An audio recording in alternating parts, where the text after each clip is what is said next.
So, welcome to day 2 of the conference. Glad to see most of the people are back. Nobody got lost last night at the bars. We saw a lot of people out last night, which was excellent. And back bright-eyed, bushy-tailed, ready to get rolling. I am not introducing the first speaker, so if whoever is introducing the first speaker could come on up.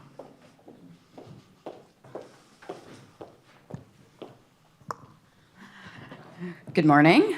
I hope everyone has had a chance to get some caffeine in them. Let's give a warm, caffeinated welcome to Alexandra Israel from the Toronto Zoo, where she's a wildlife biologist.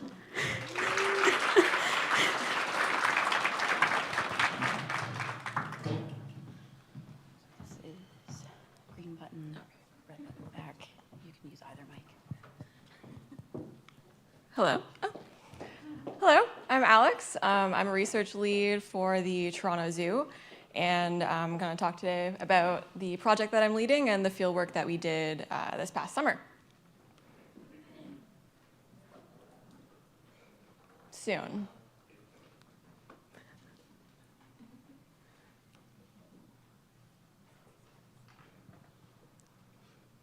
To be determined.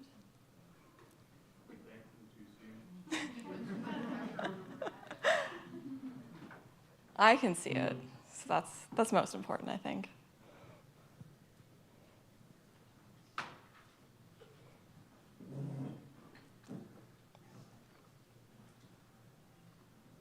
Did everyone have a good night? Comedy. Oh, comedy is definitely not my thing. I leave that to Toby for the team and Eric for his bad dad jokes.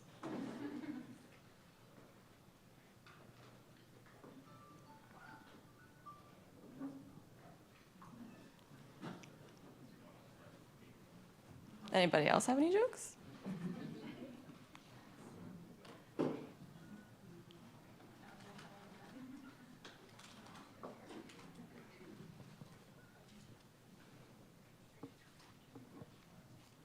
Everyone enjoying the conference? This is my first bat conference, so that's exciting.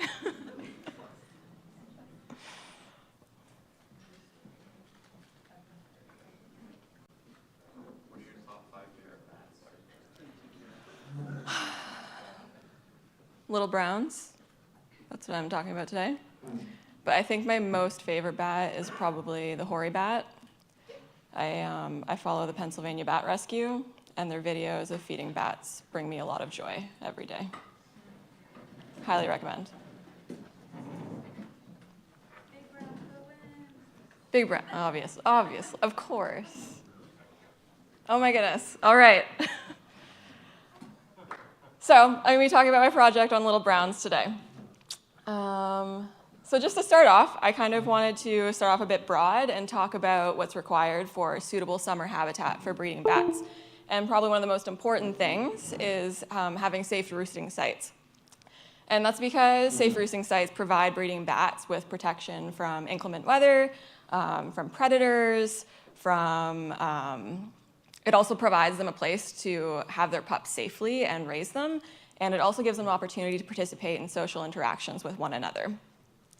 And as we know, a lot of our species in Ontario will use pre-existing human-made structures to roost in, so like our big brown bats and little brown bats, and that's because these structures often provide ideal thermal properties like warmer climates and more stable climates. And also, we see a lot of species have high site fidelity to their roosting sites. And so this means they will return year after year to the same structure to form their maternity colonies. And so not only roosting sites are important for suitable summer habitat, but good foraging areas are also really important for suitable summer habitat. And so what I mean is sites that have wetlands, marshes, waterways, streams, rivers, basically areas that can provide an abundance of insect prey for foraging bats. And when we're speaking in the context of an agricultural landscape, these two are probably quite limited. And so as we know, agriculture is expanding globally, and agricultural intensification refers to the conversion of natural environments, so like forests and wetlands, and converting these natural environments into agricultural landscapes. And not only do we have to consider the loss of habitat, we also have to consider that there's going to be increased use of pesticides in these landscapes, which directly affects insect abundance. And so with that in mind, that brings me to my study species. As I mentioned before, the little brown myotis. As we heard a lot yesterday, the species used to be one of the most abundant throughout North America, but they have declined severely due to white nose syndrome. And so they are listed as endangered. A lot of studies have looked at the roosting behavior of little brown myotis. Some studies have shown that colonies are very loyal to their roosting sites and will return year after year. But some studies have shown that they don't have as much high roost site fidelity and will switch roosts throughout the summer season. So there's quite a bit of variation. And quite a few studies have quantified the foraging behavior of little brown myotis, and some have found, again, contrasting results where some will travel quite far to their foraging grounds, up to several kilometers. But some studies have shown that little brown myotis colonies will remain relatively close to their roosting sites when foraging. So because of all this variation, even within one species, this makes them quite a compelling study system.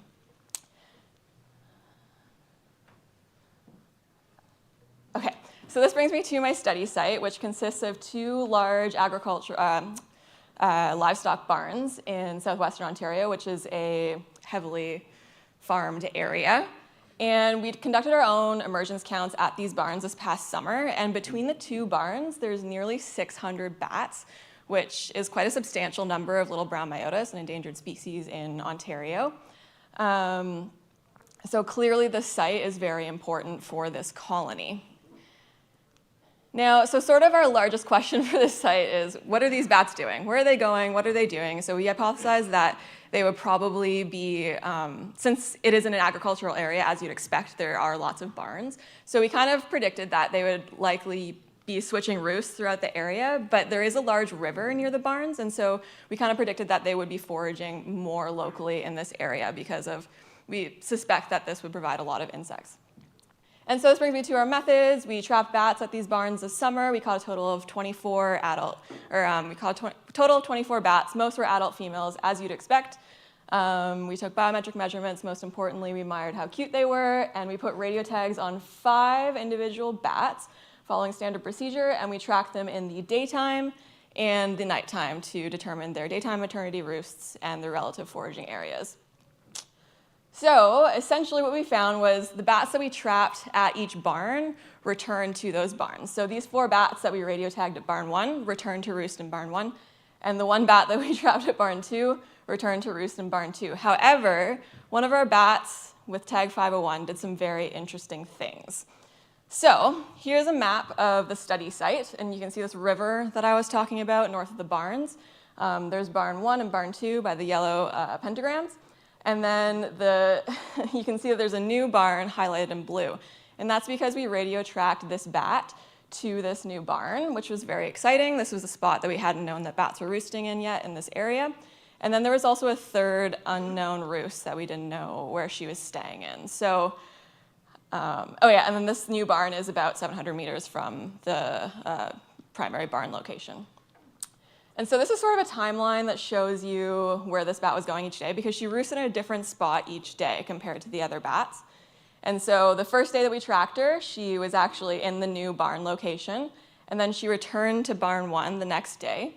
And then on the third day, I had thought her tag had fallen off, her tag stopped working. I was like, oh great, we only got 3 days. But turns out she had returned to barn 1 the following day. The day after that, she had roosted in the new barn, and then we were unable to find her again, so the tag had probably fallen off in a location that we couldn't detect. So that was quite interesting.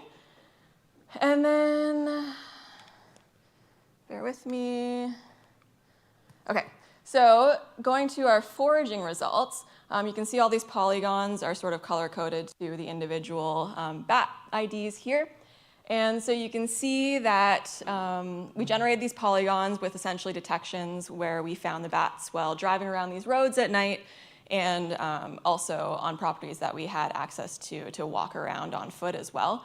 And we sort of generated these by creating a buffer around each of our GPS points based on the signal strength of our receiver to sort of get an idea of how far the bats were from us when we detected them.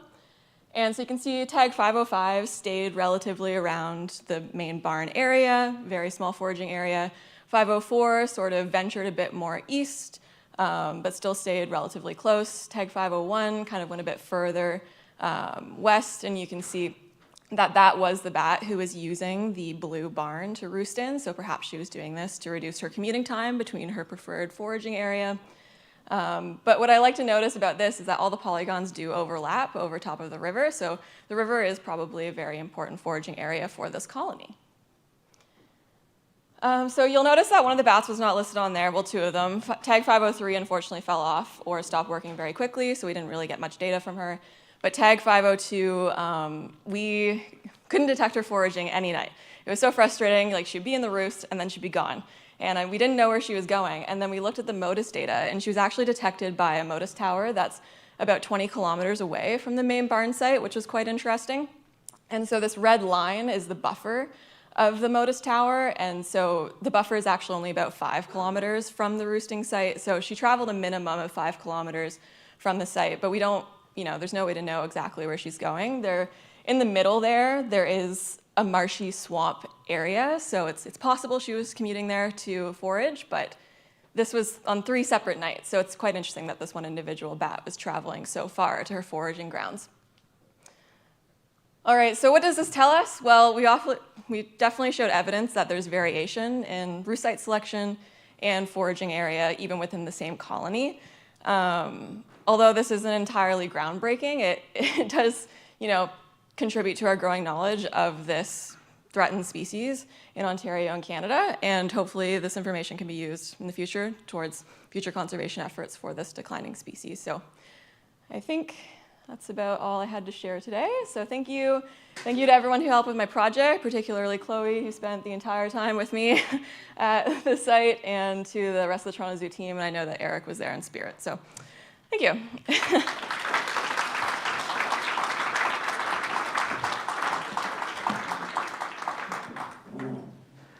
Okay, thank you, Alex. Did we have any questions?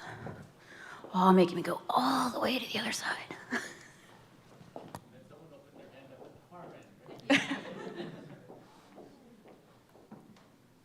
Perhaps I missed this, but what was the reproductive status of these bats? Were they lactating or? Yeah, that's a good question. So we trapped them in early July. So this was after young revolant. So we had trapped juveniles as well, a few in the harp traps. So they didn't have to return to young at that point? No, they didn't have to return to young at that point. Does that mean they were all female bats? Most of the bats we trapped were females, but we did get a few juvenile males, and we also got one adult breeding male, which was, well, not breeding male, but one adult male, which was quite interesting. Sorry, and those trapped bats. Oh, the tracked bats are all adult females, yes.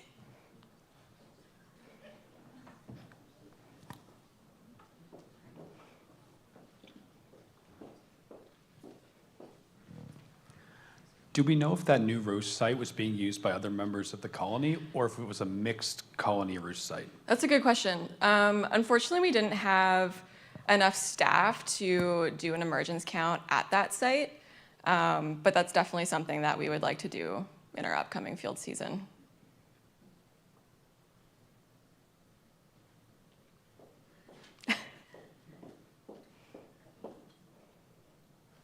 With the overlap in their foraging areas, I noticed you were mentioning there was the overlap in the river. The map showed that it was only overlapping in like one specific little section of the river. Do you know if there was anything special about that specific area, or was it just like that's where it happened to be? It could be because it's sort of in closest proximity to the barn site, but I don't think there's anything particularly special about that part of the river compared to the rest of it.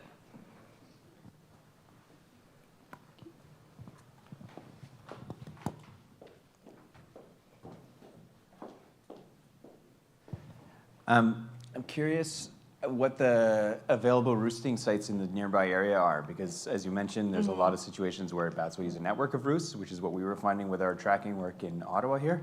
And so we found bats were using a multiple number of roosts and switching quite often, but this shows they're pretty loyal to those 2 barns. Yeah. Is there a lack of other roosts potentially in the area? There are a lot of barns in the area, which is why we thought we would see more roost switching, and a lot of older houses in the area that would be ideal roosting sites.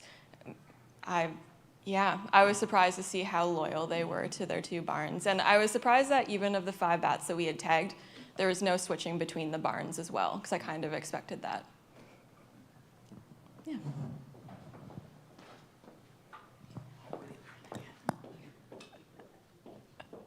I'm gonna get my steps in.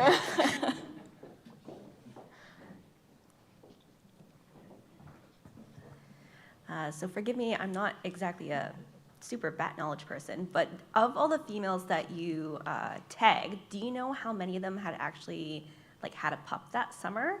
And if that one female that you didn't, you found was switching among the roosts, if they didn't have a pup that summer, if that might have accounted for the ability to kind of move more? Yeah, that's a good question. I think we were sort of reaching the part where it was really hard to tell, at least the time of year where it was really hard to tell if they were still lactating. So I know in our notes there was a lot of question marks around that. So we weren't totally sure if all of them had pups.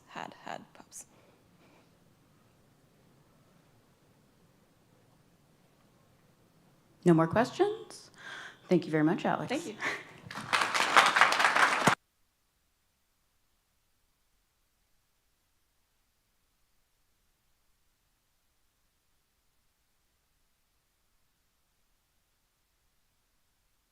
And I lost my name again. Next up, we have Heather Fotherby from NRSI, which is Natural Resource Solutions, Inc. Only saying that once today.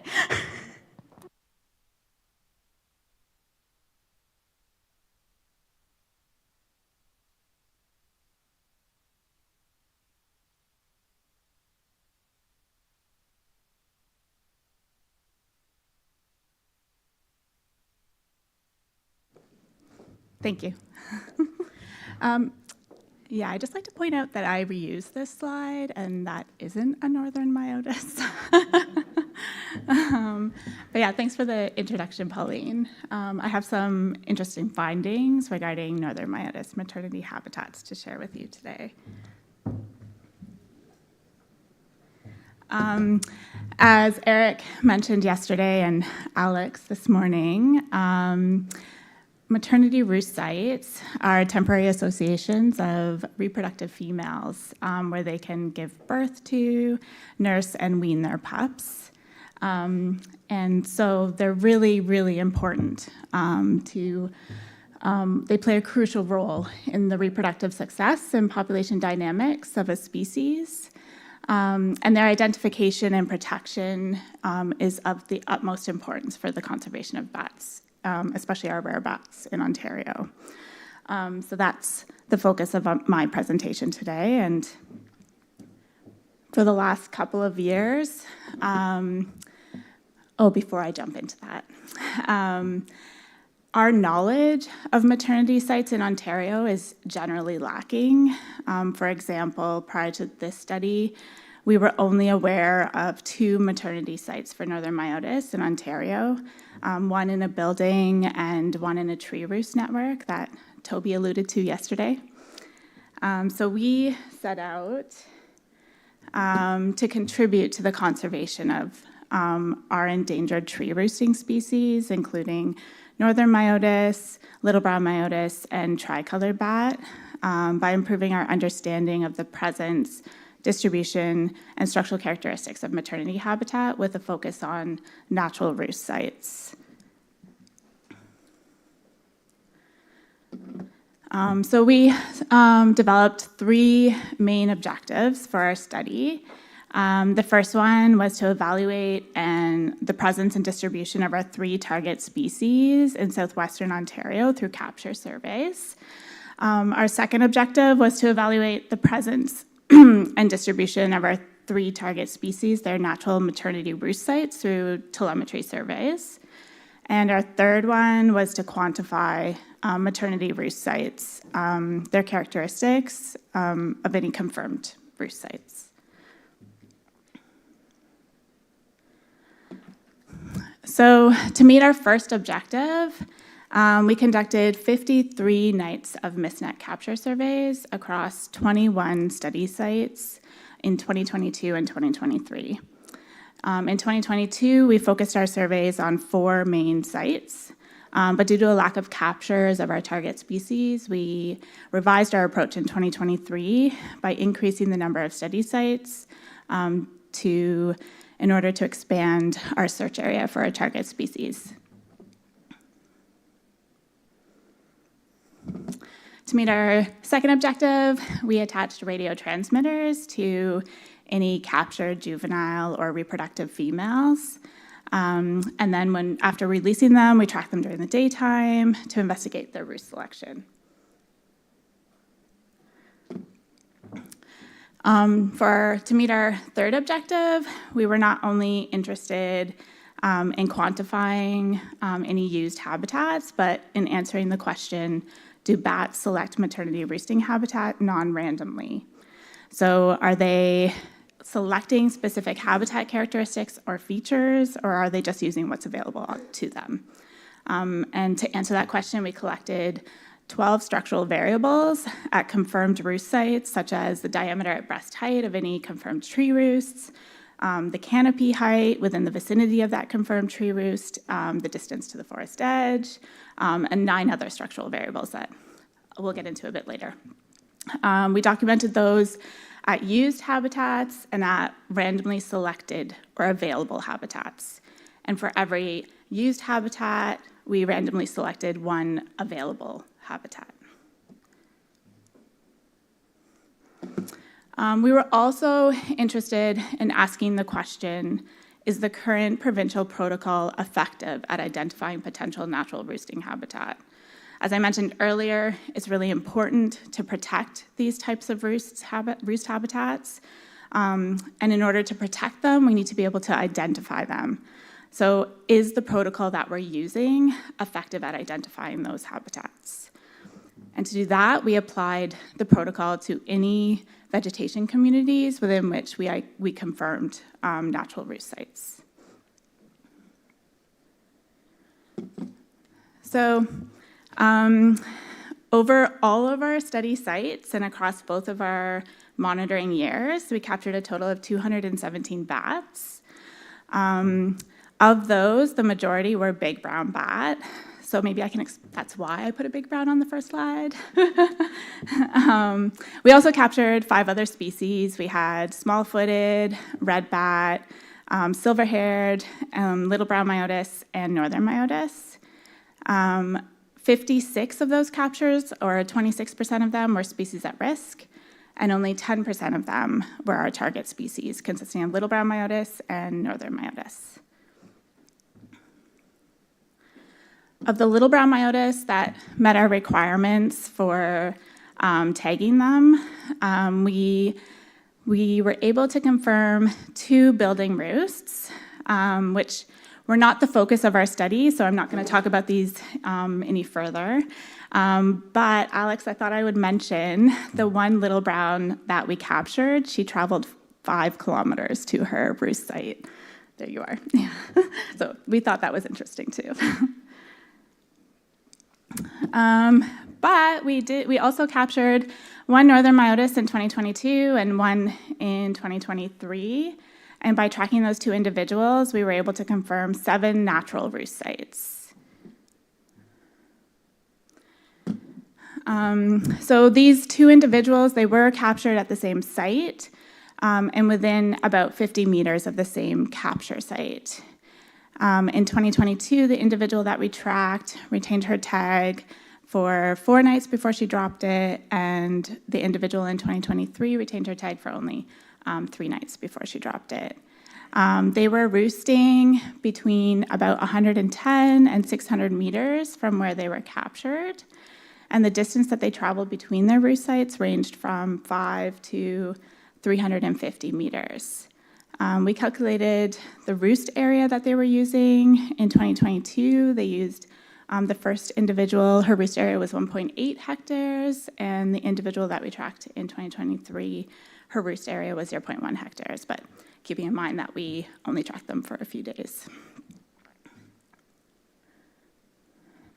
Given this is only the second known natural maternity roost site in Ontario, I thought you might be interested in seeing some of the photos of the confirmed roost trees. This is the first roost that we tracked, the bat that we were tracking in 2022 to. It was a sugar maple snag, and it was 35 centimeters in diameter at breast height, and she was roosting 1.6 meters above ground. This roost actually fell over between 2022 and 2023. The second roost that we tracked her to was in American Beach. This tree was 16 centimeters in DBH, and she was roosting at 1.5 meters above ground level. The third one is the one I find the most interesting. It was only a 6 centimeter diameter at breast height, American Beach, and she was only roosting 0.46 meters above ground level. The last one that we tracked her to was a white ash snag. It was 46 centimeters in DBH, and she was roosting at approximately 13.5 meters, which was determined with the use of a clinometer. In 2023, the first roost that we tracked the female to was in American Beach. It was 28 centimeters DBH, and she was roosting at a height of approximately 11.9 meters. The second roost that she used was again in American Beach, only within 5 meters of the first roost that she was using. It was 23 centimeters in DBH, and she was roosting at a height of about 9.6 meters. And the last one that we tracked her to was quite similar to the last roost that we tracked the 2022 female to, a white ash snag, a larger tree at 62 centimeters DBH, and she was roosting at about 20.8 meters above ground level. So were the bats that we tracked, were they using habitats, or were they selecting their maternity habitats non-randomly? When we compared the variables that we collected at the confirmed roosts to available trees, we didn't find any significant differences. This might suggest that they're not selecting specific habitat characteristics or features and are just using what's available. But we do recognize that this is a very small sample size and very few, and it would be great if there were more studies maybe at Toby's site. And this table here is a summary of the means plus or minus the standard error of some of the variables that we collected at the confirmed roost trees. And although they're all really interesting, I do find it most interesting that the mean height of the roost tree was lower than the mean height of the tree canopy within its vicinity. This suggests that they're not using the tallest trees available and not necessarily those with the highest sun exposure.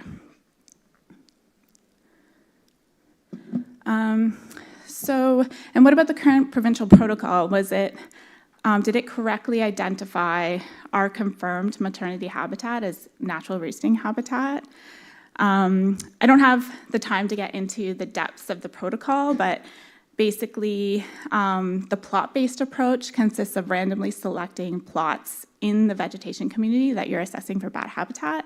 And within each of those plots, you're counting the number of potential roost trees. And with that number, you can calculate the roost tree density for that vegetation community.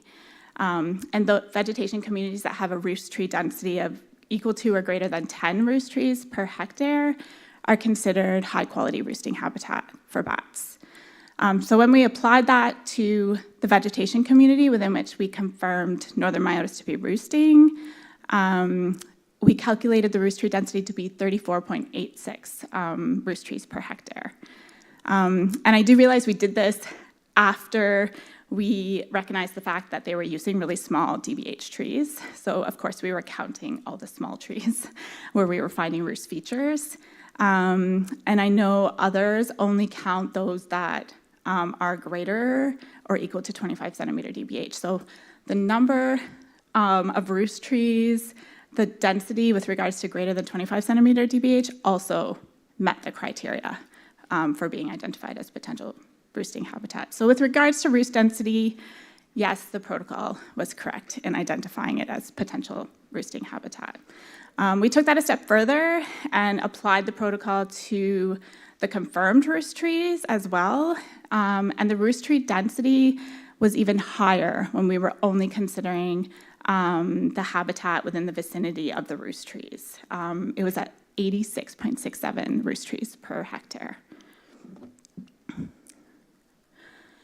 Another recommendation in the protocol is that the best candidate roost trees are within the highest density of snags or in a cluster of snags.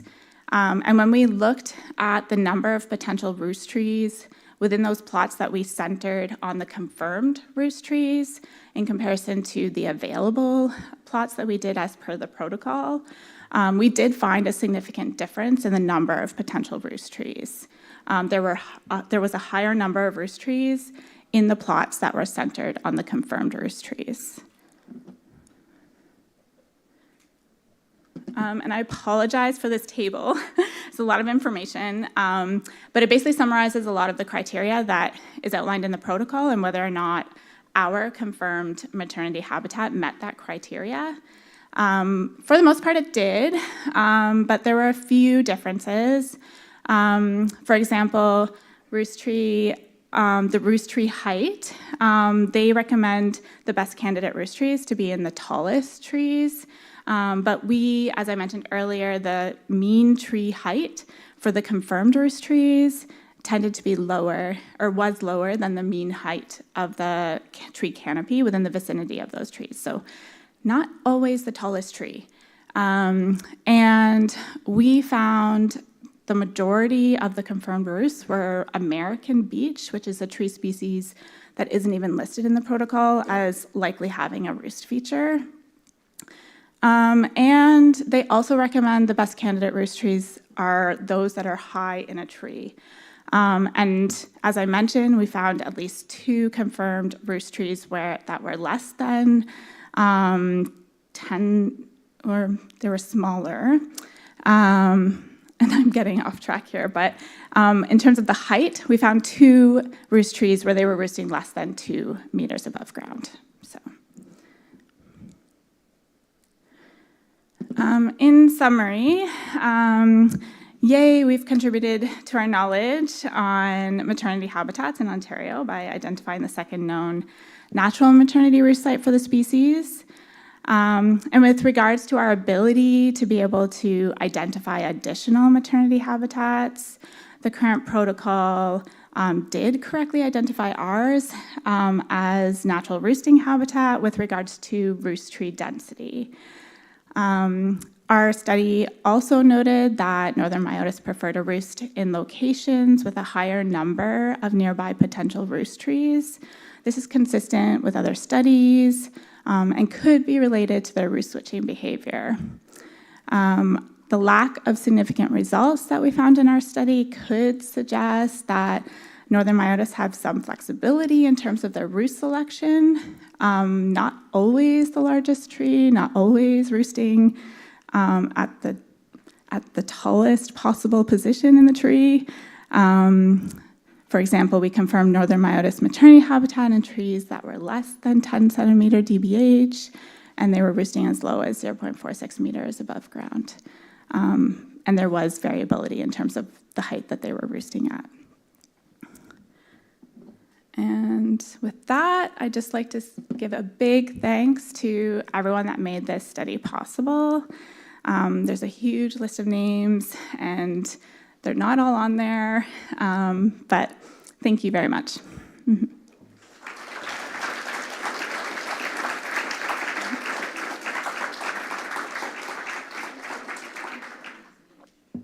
Thank you, Heather. Now on to questions. Thanks, Heather. That's great work. So regarding the protocols, they tend to be pretty generic of bats do this. So based on what you've learned, do you think it might be worthwhile to look at a species-specific approach, that northerns might be doing something different than little browns and things like that? Yeah, it's possible that we could do that. But at this point, our sample size was just so tiny. And I feel like we don't know enough about what the other species are using yet either. I mean, it would make sense to split them up because I'm sure they're using slightly different habitats, but we don't know that for sure. Hey, you mentioned that you found a lot in beech trees that weren't even listed as being likely to have potential roost habitat in them. What was the state of the beech trees you were seeing? Could it have anything to do with changes in the tree's appearance based on beech bark disease or anything like that? Yeah, that's a good question. There have been other studies that have noted that they don't necessarily select a specific species. They'll select what's available in terms of the roost feature. So the habitat that we tracked them within, there was just a high proportion of beech available, and so probably more of a chance that a beech would have a roost feature that they would like. I don't know if that answers your question, but. You're using the term maternity roost. Do you actually have evidence there were pups in each of these roosts? I mean, was this just where an individual during the breeding season was roosting, or were these true maternity roosts in the sense that there were one or more females with pups? Right. So we have no confirmation that there were pups. We did do exit surveys in 2022. And we had volunteers at each of the confirmed roost trees. But that was, I forget how many days after we finished tracking, unfortunately. And we didn't have any bats exiting. So it was a reproductive female that we were tracking, which is why we're referring to it as a maternity roost. And we know they don't always roost in high numbers. So maybe not the correct term, I guess, but we're making assumptions. This is actually going to be our last question for Heather, but if you have any more, feel free to track her down during the break. Thank you. Oh, One more. sorry. This one. Sorry. I was just curious, because you looked at a lot of the roost switching behavior, and we're talking about trees here. So maybe it's not a species specific for the tree type of the roosting in, but did you know, or do you pick up on any, just anecdotally here, any of the climate variables and compared to where they were roosting in terms of height and DBH? Yeah, we didn't look at temperature data. Is that what you're getting at? If it was hot that day, were they roosting lower and thinner trees so that they would have, or the opposite, some more insulation? Yeah, that's a really good question, and no, we didn't document that. It was the end of June, early July. It was warm out, but I don't have any actual numbers for you. Yeah. Thank you, Heather.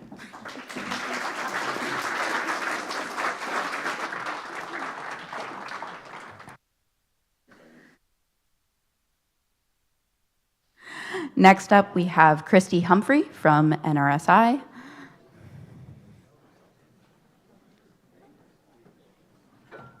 I assume you know how it works.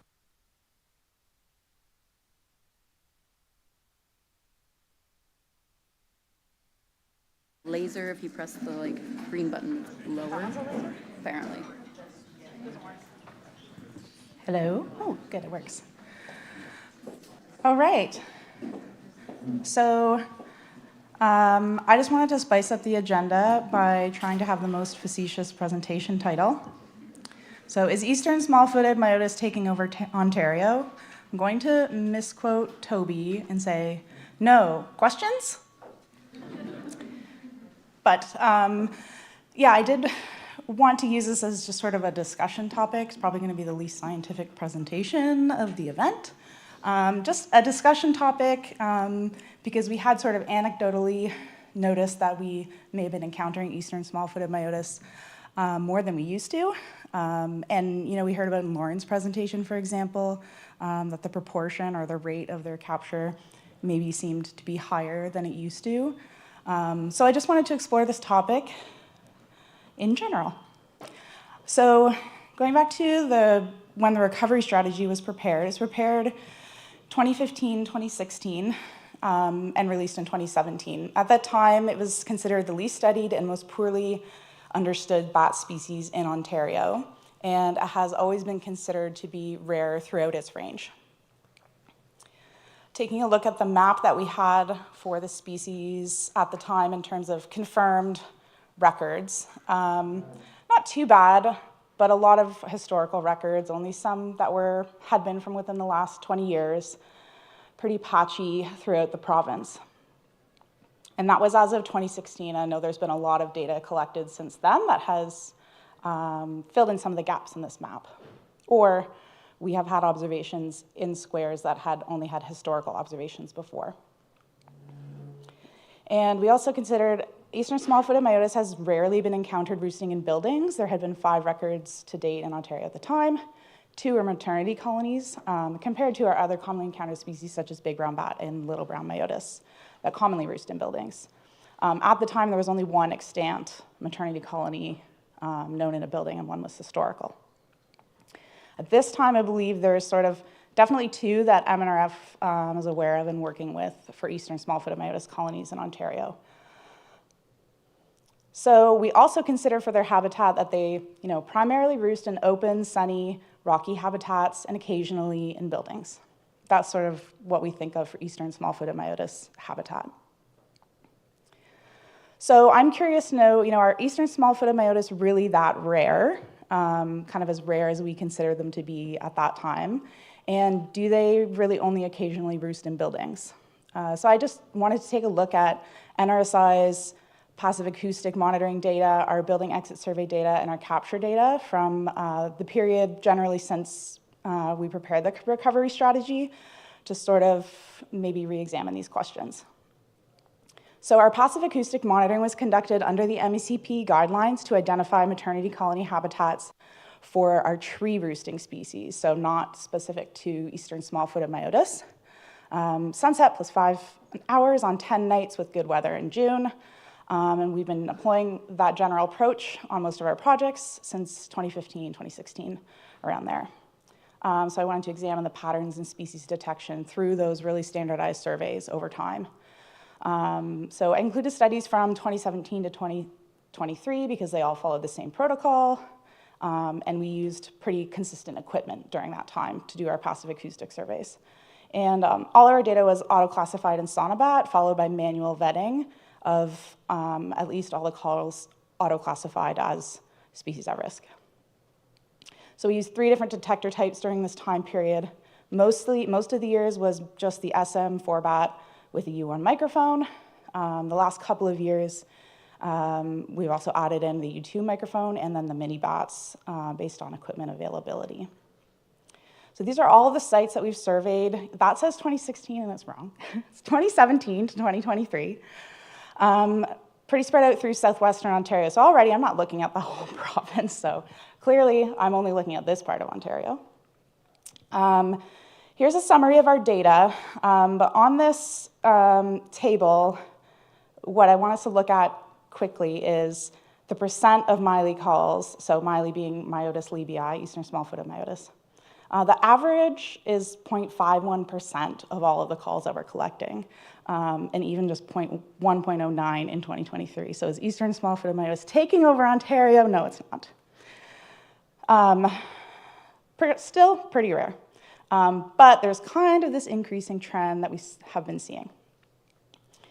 So taking a look at this, our average number of small-footed calls per station, you can see increasing over time. But let's look at our survey effort. Well, our survey effort has increased over time. We've had more projects and more stations deployed. the line being the stations, the bars being the number of sites. In terms of our detection of small-footed myotis at our surveyed sites, what's the proportion of our sites that we surveyed in a given year that had small-footed myotis detected? Well, there's a bit of an increase there as well. Let's look at the proportion of all bat calls which were identified as eastern small-footed myotis in each survey year. So each dot is a survey year, and we've got a number of sites surveyed on the bottom, the percent of all of the small-footed calls on the y-axis, and we have an increase there as well. So in general, between 2017 to 2021, what I find interesting is that we were kind of, as we had more sites, we weren't really getting more eastern small-footed myotis detections, except in 2022 and then in 2023. So I just find that interesting. Of course, that's not a terribly large variation in the number of sites. Looking at the proportion of all bat calls which were small-footed myotis in each survey year, just straight up, y-axis is the total bat recordings, sorry, x-axis is the total bat recordings, y-axis is total small-footed recordings. And again, 2017 to 2021, we'd have more calls, but not necessarily more small-footed, except for the last 2 years. So overall, more survey effort, definitely we're getting more eastern small-footed myotis detections. So perhaps it's just related to that. But 2022 and 2023 were unusually high for their detections. So is their abundance increasing? Well, I think we would need more studies in that 2017-2021 period to really be able to answer that. Or maybe we're more confidently identifying eastern small-footed myotis calls in our manual vetting, whether we're getting better at correctly identifying them, or maybe we're just getting more confident erroneously in identifying them. Definitely also possibilities. Another possibility is that maybe the sites that we monitored in those 2 years happened to be closer to local populations, so maybe they were closer to local maternity colonies. Taking a look at the sites where we had the detections, kind of all over, but there's a couple of clusters there in terms of sites where we had more sites in areas that all had eastern small-footed myotis detections. So let's take a look at buildings, our building surveys. These are also surveyed under the MECP guidelines to identify maternity colonies of bats in buildings. These are visual exit surveys paired with acoustics to identify species from sunset to an hour after or longer if bats were present, and this is the same general approach we've been taking since 2014. Some of our roosts were identified based on guano only. These are all big brown roosts where we are able to fully inspect the interior and rule out the possibility of it being one of our species at-risk bats. And the guano would have been DNA analyzed to determine that. Sometimes the same sites where we did passive acoustic surveys were the same sites where we did building surveys.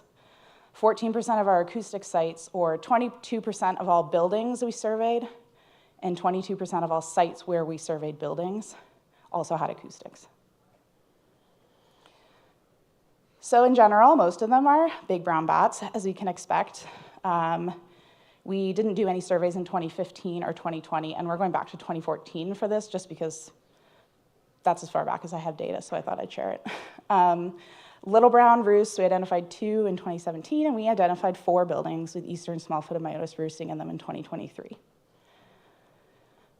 So where are the sites with the small-footed roosts? Well, they kind of match up to where those clusters of acoustic sites with lots of detections of small-footed myotis were. So in terms of the type of roosts, eastern small-footed myotis, 2 of these were maternity colony roosts, and 2 of them were other types of roosts, whether it's day or sort of an alternate roost near a maternity roost that only had, say, 1 bat, 1 small-footed in it, for example. Or a night roost where there was a bunch of guano, but our acoustic surveys and our exit surveys were saying they weren't really there early in the evening, but there was a lot of guano and there was activity a little bit later in the night, so maybe they were just night roosts.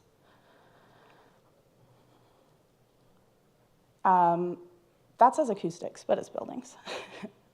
So again, this is our survey effort, the lines for buildings and sites against the number of roosts that we were detecting. So the more surveys that we were doing, the more we're detecting building roosts, and that's a pretty strong relationship.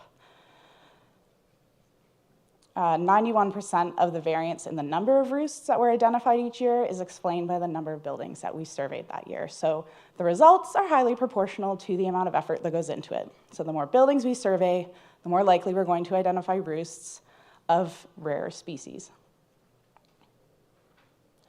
Something that I find very interesting, though, is that we have only identified 2 roosts for little brown myotis.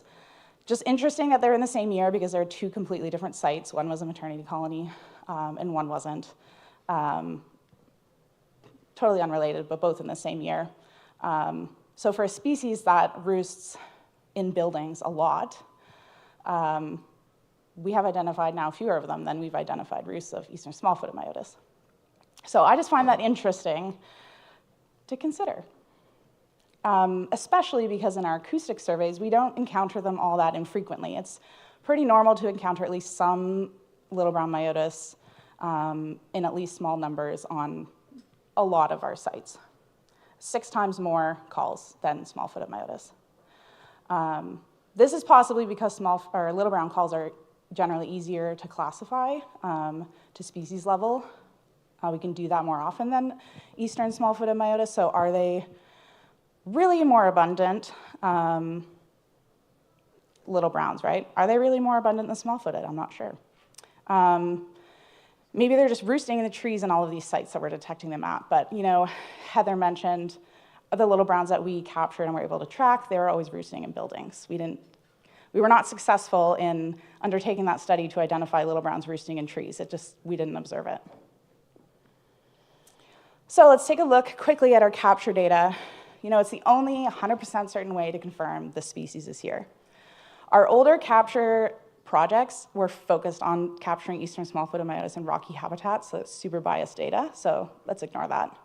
Our capture surveys in 2022 and 2023 that Heather just talked about targeted the other 3 sarbats in the same general part of Ontario that this work was undertaken in.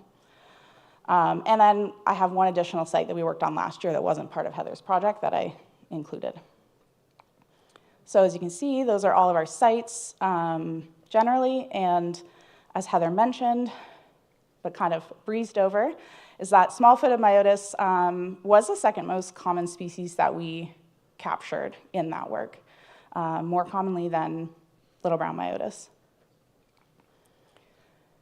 So where were those sites that had the small-footed? Unsurprisingly, they kind of match the same general area that we get these concentration of observations in.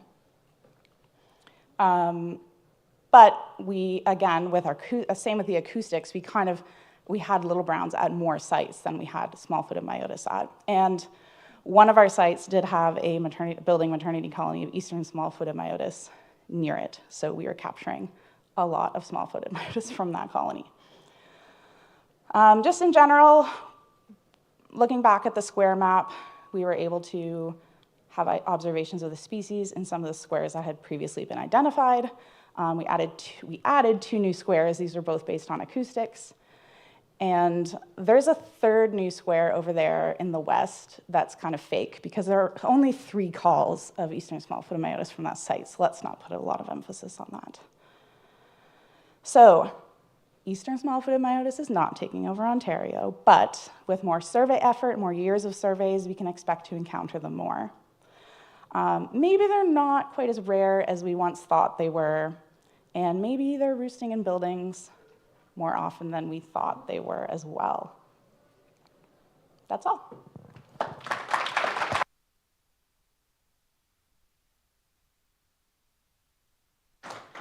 Any questions?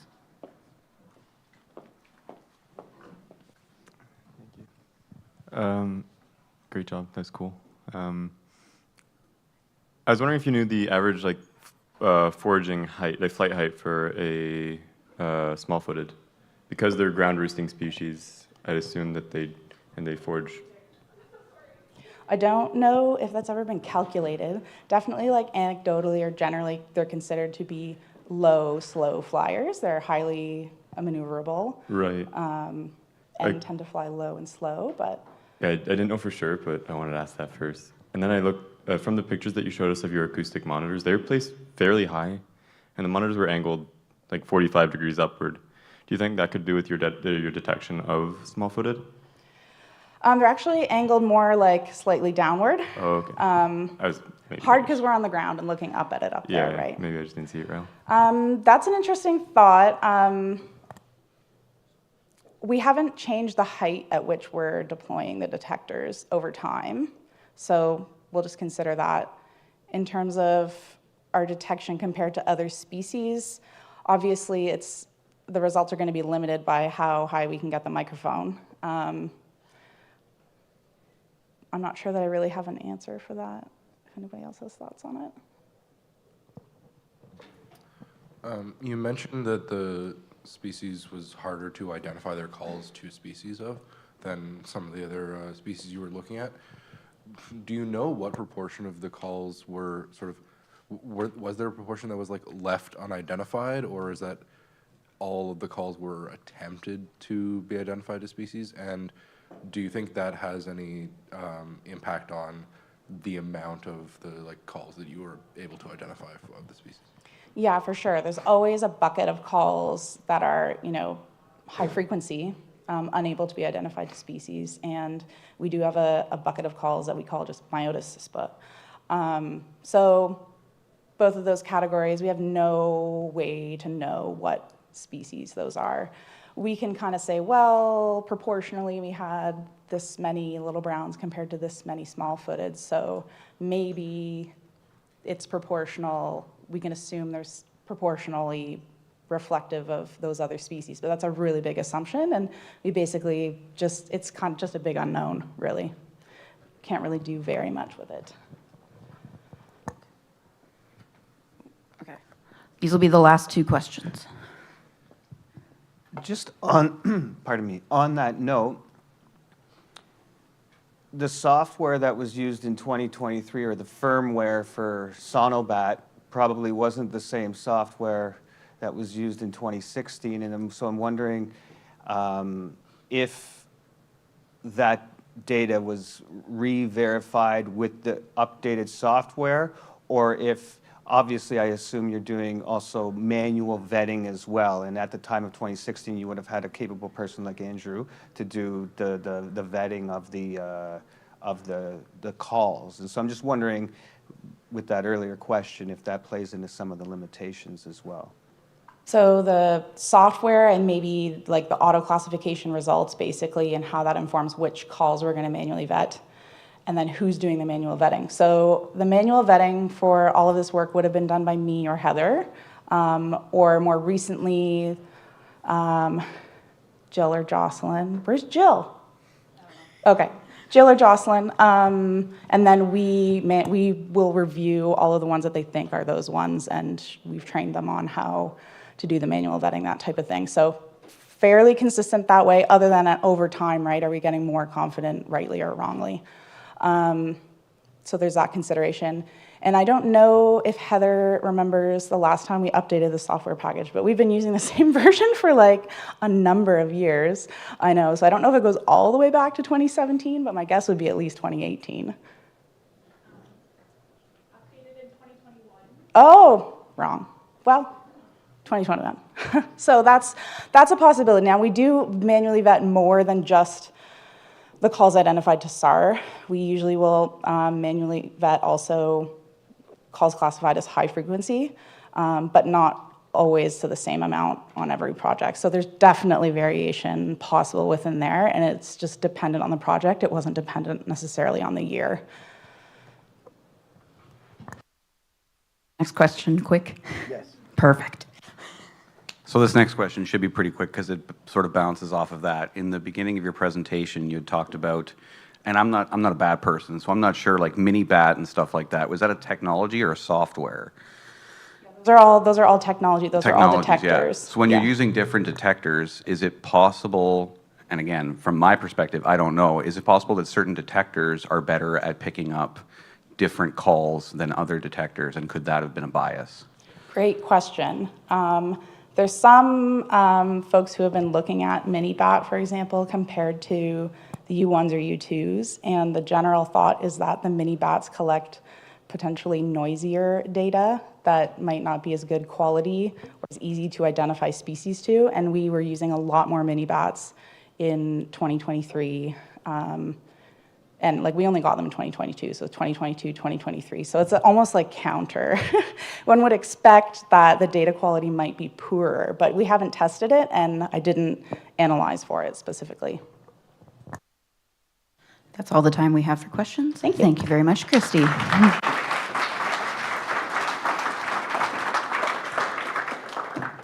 Next is Erin Stuckenholtz. She is a postdoc from Christina Davies' lab in Carleton.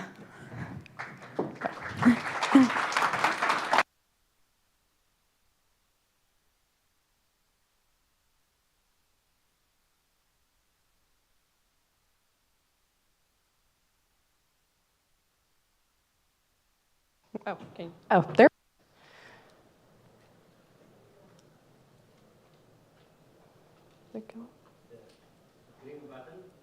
Yes. Wrong green button. Okay, thank you. Okay, so as many of us know, 3 bat species within Ontario had populations decimated due to white nose syndrome. And to help recover these populations, we are focusing on identifying, characterizing, and protecting critical habitats. And one way to identify these critical habitats is just by looking at the annual cycle of these bats. Looking at where they're hibernating, where are they going during the winter, and roosting for hibernation.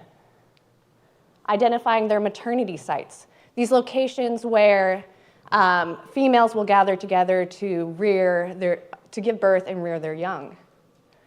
And then their swarming sites, where they're going to potentially show their offspring, where to hibernate over the winter, but also opportunities for mating. And also looking at these foraging sites and other roosting locations during the swarming and maternity season. Now, to identify these locations and characterize them, it's been difficult because we have very limited information. A great example of this is the tricolored bat. This is a map where we can see that there's a fair amount of swarming information and hibernation information on locations, but what we're missing is maternity, foraging, and migration occurrences. So here in blue, we only really have 3 recorded, and there's only really 2 maternity sites recorded in Ontario. However, we've recently identified a maternity colony this last summer, 2023. And at this maternity colony, there was approximately 33 individuals in July, so the post-volant season, and we found it in a barn. To get us a better idea of how to identify and characterize roosting locations and critical habitat for these species, we are looking at the information center hypothesis, which posits that uninformed individuals will follow informed individuals to roosting and foraging locations. This is the understanding that they don't have to do trial and error. An individual does not have to go out and try to find these locations, having more energy expenditure. Instead, they're following individuals that have that information.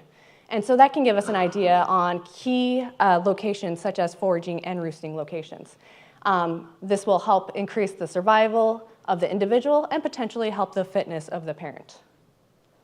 So the object of the study was to identify tricolored bat habitat needs and also find key locations, roosting locations and foraging locations of these individuals by looking at roost networks and foraging locations that groups are going to. How do we do this? So we went to the maternity site and we used a hoop trap to catch these bats. Hoop trap was created by Perez Torres down in Colombia. He used it for social bats in caves. And what it is, it's basically a hula hoop with a net on it. And we just put it up against the roof and we let the bats fall in, and we'll then pick them up and put them in individual bags. To follow the movements, we use a low-tech nano tag that has a 3.7 second burst rate. And we attached it to 9 female adults, and 4 juveniles, I believe 3 males and 1 female. We then track their movements using a mini MODIS station. Now, many of you may be more familiar with larger MODIS stations. These have 9 elemental Yagi antennas, they have a huge detection range, and they're great for coarse spatial movements, such as migration, and they're primarily used for birds. We use mini MODIS. So instead of the Yagi antennas, we had these Omni antennas. Omni antenna has very much a circular range, and the detection range is much smaller. Now, what influences the detection range could be the landscape, it could be machinery, it could be the location, and we also believe gremlins, because as you can see, there's a fairly big difference in the detection ranges of these stations that we have set out. Dr. Lisa Alessandro is part of our team, and she's really looking at calibrating these stations and using them for fine spatial scale movements. So while we have quite the range in our detection ranges, it's still allowing us to get a little bit more finer spatial scale movements compared to the larger MODIS towers. This is a shout out to Toby, who's really helped us with these stations and really helped us with this project. Okay, so we put these stations in a grid around the maternity site so we can see how they're moving around. So we have one station right outside the maternity site, and we can see when the bats are leaving that station, so we can get an idea of activity. And we can see here around 8:55 in the evening, a lot of the detections just drop off, and so a lot of the bats are leaving around the same time. We can also see when they're starting to come back to the maternity site on the far left of the graph. We can also see the percent of detections at each one of these locations. This was taken a half an hour before sunset and a half an hour after sunrise. And I excluded the maternity site.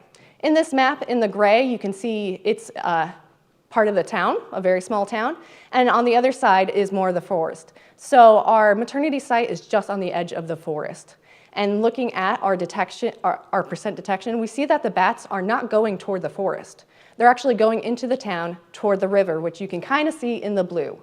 It's a good size river. It doesn't quite seem like it, but it's a fairly good size river. So the bats are not going toward the forest, they're going toward the river and into the town. Now to look at group movements.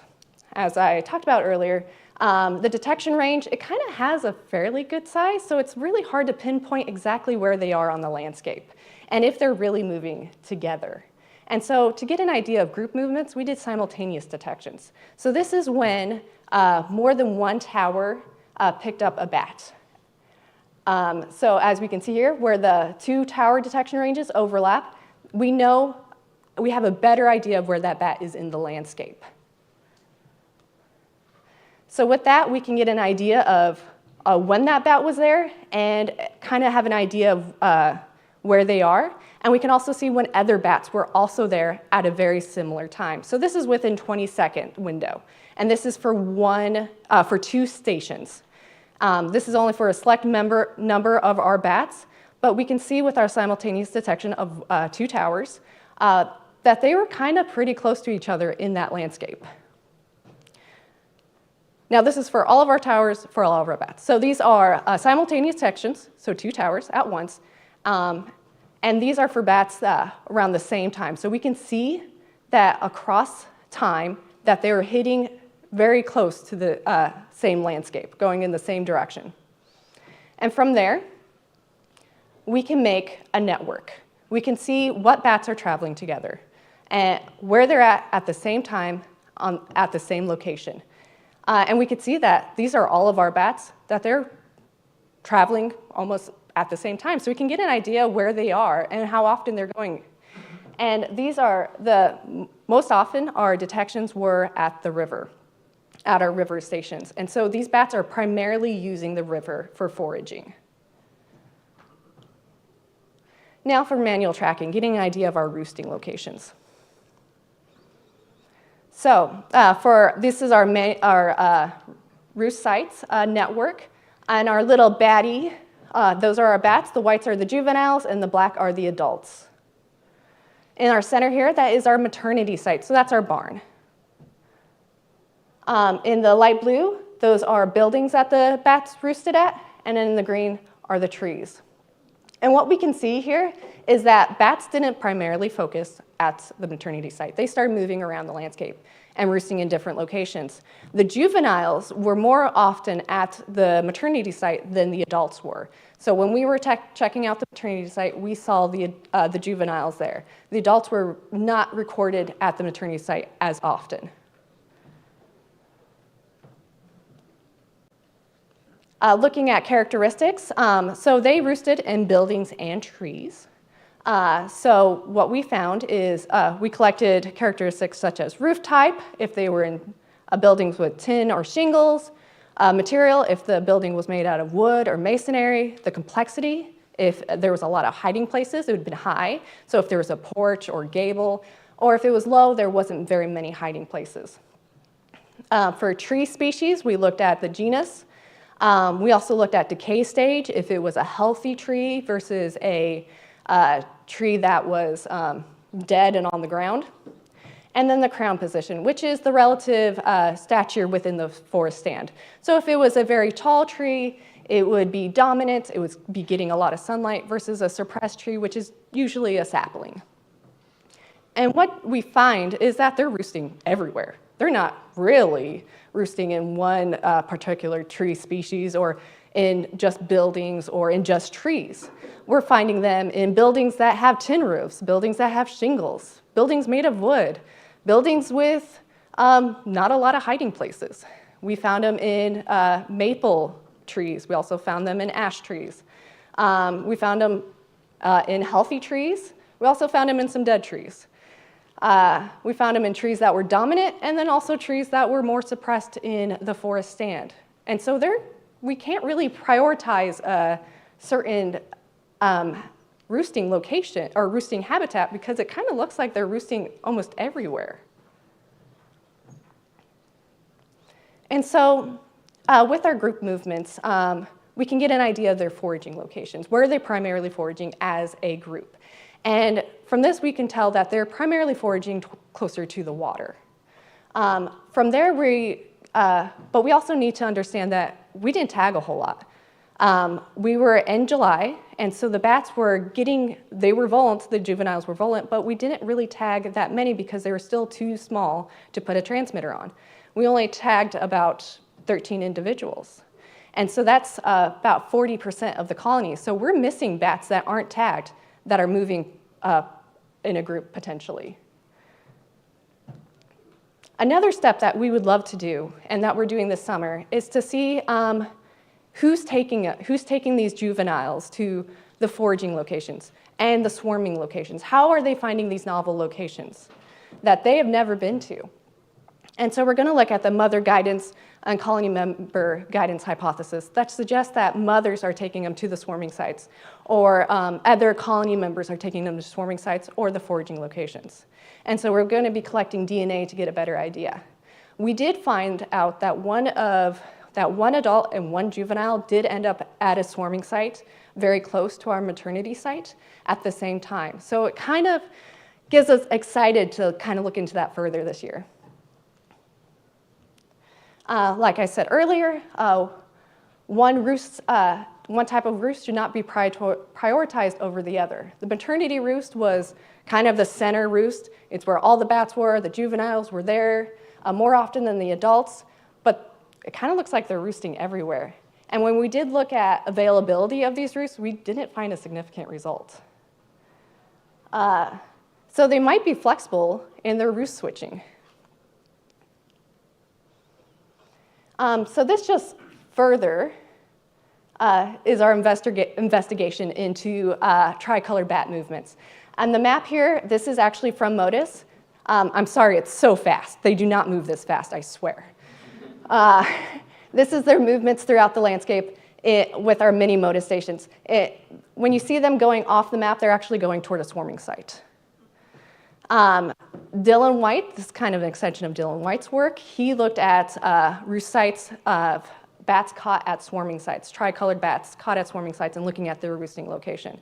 And so we're, as a group, as a lab, we're trying to connect the maternity and the swarming site and getting an idea of their roost network and their foraging locations.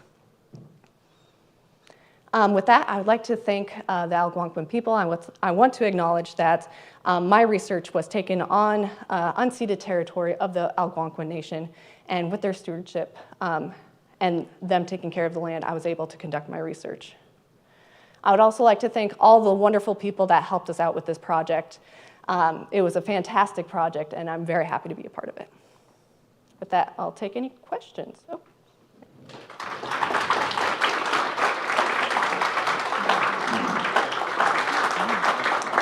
Questions? I just have an easy question. I may have missed it in there, but Okay. like with all the different roosts that you found, like how far are they from each other? That is a great question. So the farthest roost that we recorded was 800 meters away from the maternity site.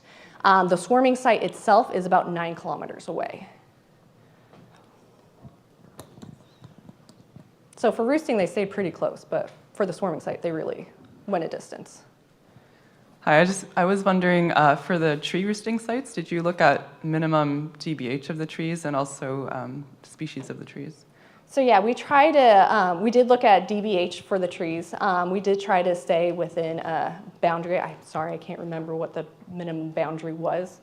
But yes, we did look at DBH, and I'm sorry, I'm forgetting what the number was. I had it on my slide. Any more questions? Oh.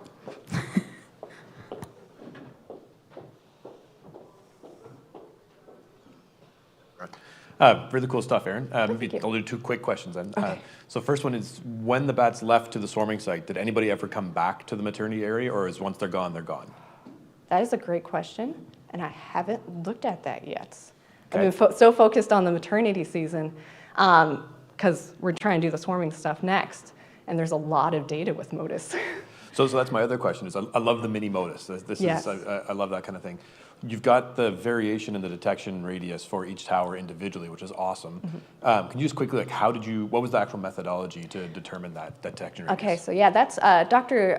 Lisa Alessandro, and I wish she was here because she's a bird person. Bird people are good people too. Bird people are great people because, yeah, Lisa's amazing. So what she did was she took a test tag, which is a 1-second burst interval and a GPS, and she went around and went around the maternity site and all these different locations with it up on a giant painter's pole in a truck, which is a really funny sight to see going through town. And we got a lot of strange looks from the people of that small town. And so she took that and she recorded the distance that the tag was picked up, and then within 70% of the tags picked up, what was the detection. And so for each detection, each line of detection, 70% of those detections for that one station was the 70% detection range. Very cool, thank you. Yes. Yes, if you do MODIS, make sure you look at calibration. Thank you very much, Erin. Let's give her a round of applause, and I will turn it over to Brad.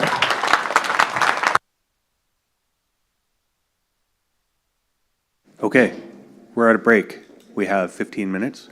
So if you want to get some coffee or refreshments or chat with the poster presenters, now's your time. We'll be back in 15.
Did everyone get their coffee? I hope so. I'd like to give a warm welcome to our next speaker, Taya Matthews.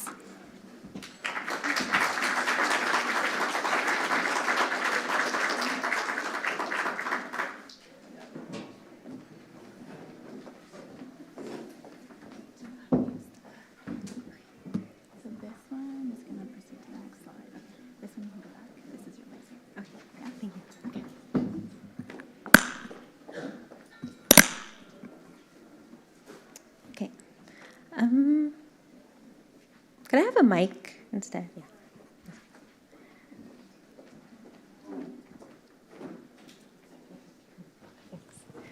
Okay, hello everyone. My name is Taya Matthews. I am a master's student at the University of Guelph, and today I will be presenting on the research I'm conducting for my thesis project, which is looking at how host behaviors affect ectoparasitism in big brown bats. So some animals are social, and as social animals, like humans and bats, we live in groups. And living in groups has a few different benefits. We have better, for non-human animals, you have a better protection from predators. You have opportunities for thermoregulation. You also have some groups of animals will help in raising young, as well as you have social bonding opportunities with things like allogrooming. And while living in groups has a lot of different benefits, it also comes with a cost. And one of these major costs is being exposed to things like parasites. So parasitism is a major cost for social animals, and also as well as being exposed to things like diseases. And so what are the different types of parasites that we find in our environments? Well, we have endoparasites, like your tapeworms and other worms, and these types of parasites will live within the organs of their hosts. And then you have ectoparasites, like mites, ticks, and bat bugs, which are parasites that live typically on the outside of their hosts on host skin. And for my project specifically, I will be focusing on ectoparasites. And so what are some of the things that can influence parasitism?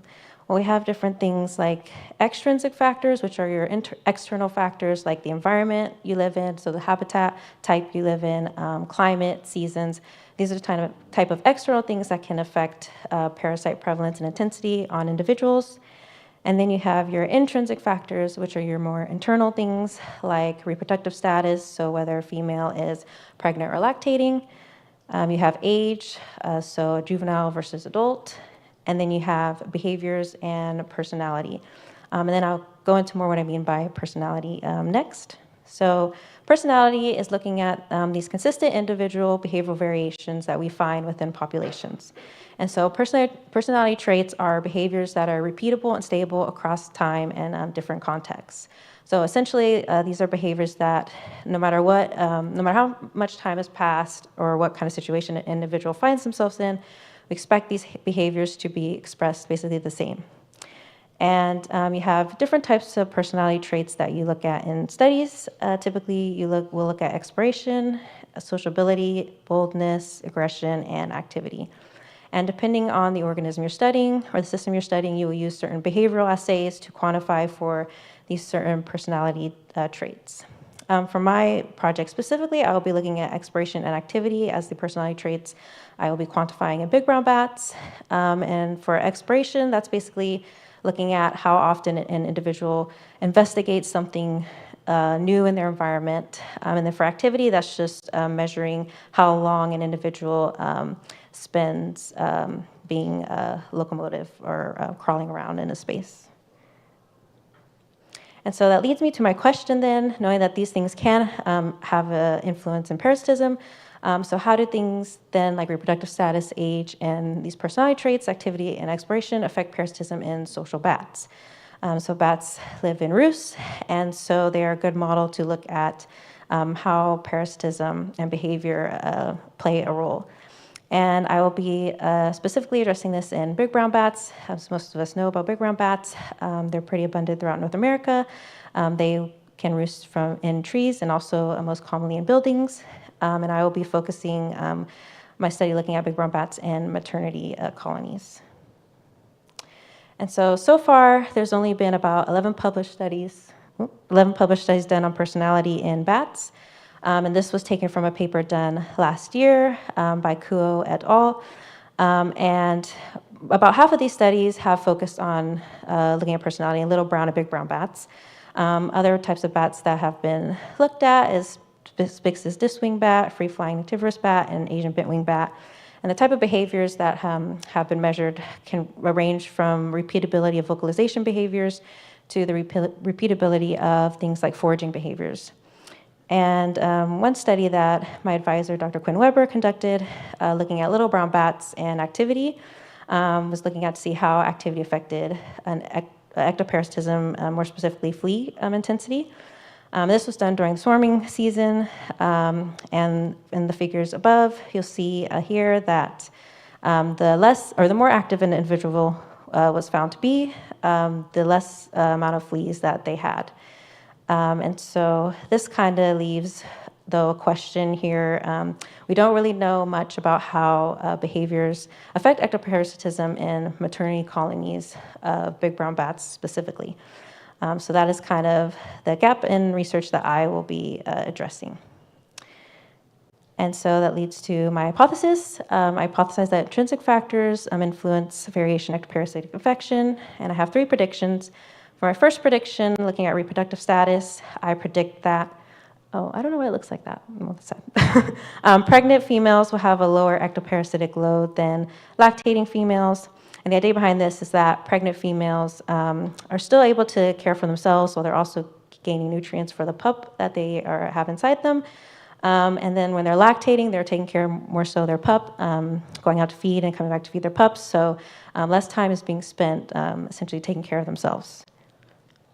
And then for my second prediction, looking at age, I predict that juveniles will have more ectoparasites than adults. And the idea behind this is that juveniles are just essentially not good at grooming as adults. So we expect them to have more ectoparasites. And then for my third prediction, looking at personality, I expect bats that are more exploratory and active to have more ectoparasites than less exploratory and less active counterparts. And the idea behind this is that a more exploratory and active bat will interact more with conspecifics in the roost and perhaps move around more, so potentially exposing themselves to more parasites than a bat that's, say, less exploratory and less active. And so for my study area, I conducted my study and collected my data here in Southern Ontario.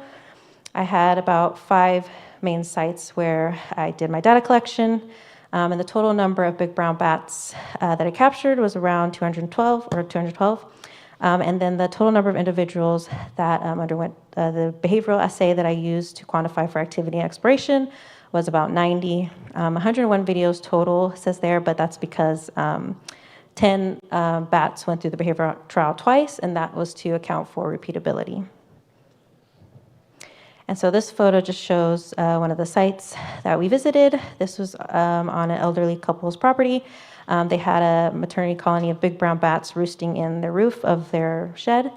And we captured the bats using a harp trap. We also used mist nets as well.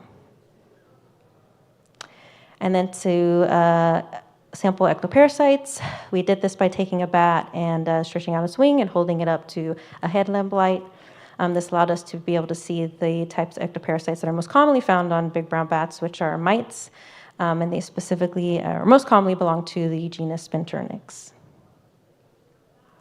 And then for the whole board test, which is what I used to quantify activity and expiration, this test was originally used in rodents, but has since been modified to be used in bats as well. And for that, here you see that it's a box, and in the box there is mesh that allows the bats to crawl around in it, and there's 4 holes. The 2 holes you see at the top are what you call peripheral holes, and the 2 holes at the bottom are called interior holes. The idea behind quantifying expiration is counting the amount of head dips that occur. So yeah, I don't know if you can tell where it's doing the head dip, but yeah, it's doing it in the upper right corner there. And then to quantify activity, this is basically just looking at how long a bat spends moving around in the arena. And the bat was given 10 minutes in a box total, and it was recorded using a night vision camera. And so from our results, we did find that pregnant big brown females tend to have less mites than lactating big brown females. Here on the bottom x-axis, I have lactating and pregnant for reproductive status. And then on the y-axis, I have mite count. And so these are my results taken from a box plot from my raw data. And as you can see here, pregnant big brown females tended to have really no mites. Versus when they were in a lactating phase, they had around, or they had more, more than 0. And then looking at age for juvenile versus adult big brown bats. So again, x-axis adult versus juvenile. On the Y, we have mite count. And these are my results of the box plot taken from my raw data again. And as we can see here, juveniles had significantly more mites than adults. Adults tended to have 0, except of course when we're lactating for the females, but juveniles tended to start off with a lot more mites. And so this shows that mite parasitism is affected by reproductive status and age, and that, so my prediction was correct, and that pregnant females will essentially have less ectoparasitoid mites than lactating females. And looking at age, juveniles will have more mites than adults. And then for my personality data, I'm still working on that data, still working on the analysis there, so I don't have results really to show from that yet. But we expect activity, or an individual with a higher activity expiration score to have a higher mite count.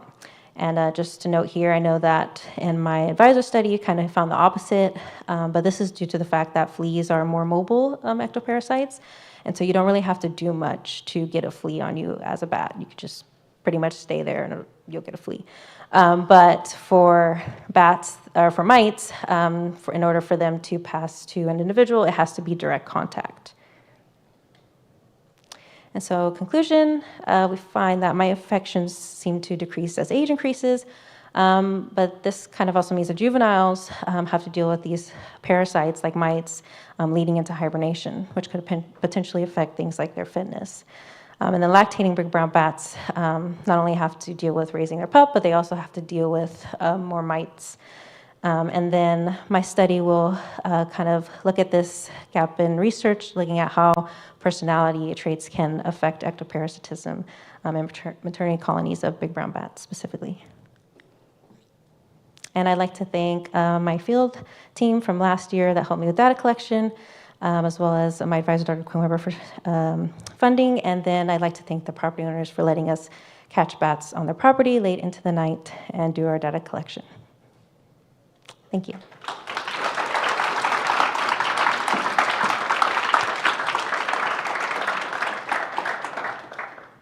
Thank you, Taya. We do have time for questions.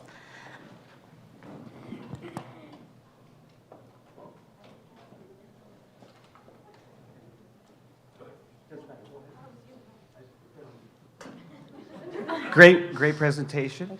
Curious about the association with ectoparasites and bat guano. So for instance, I was on a call with the United States and I asked this question about, I think in Texas for Tatarita brasiliensis, they were saying that in the maternity roost season, there was a roost that had 10,000 mites per cup of bat guano. And so I'm curious about differing roosting types and parasite loads specific to roosting type in conjunction with what you just presented. Can you please comment on guano? Okay. Yeah, I don't actually, that's interesting. I don't actually know much about that aspect, the guano aspect. We did take guano samples, but that was for a vet at our college. They were interested in looking at that. But we didn't really look at the guano and look at ectoparasites within guano. So yeah, I'm not sure about that, but I'm sure you would find some. I mean, yeah.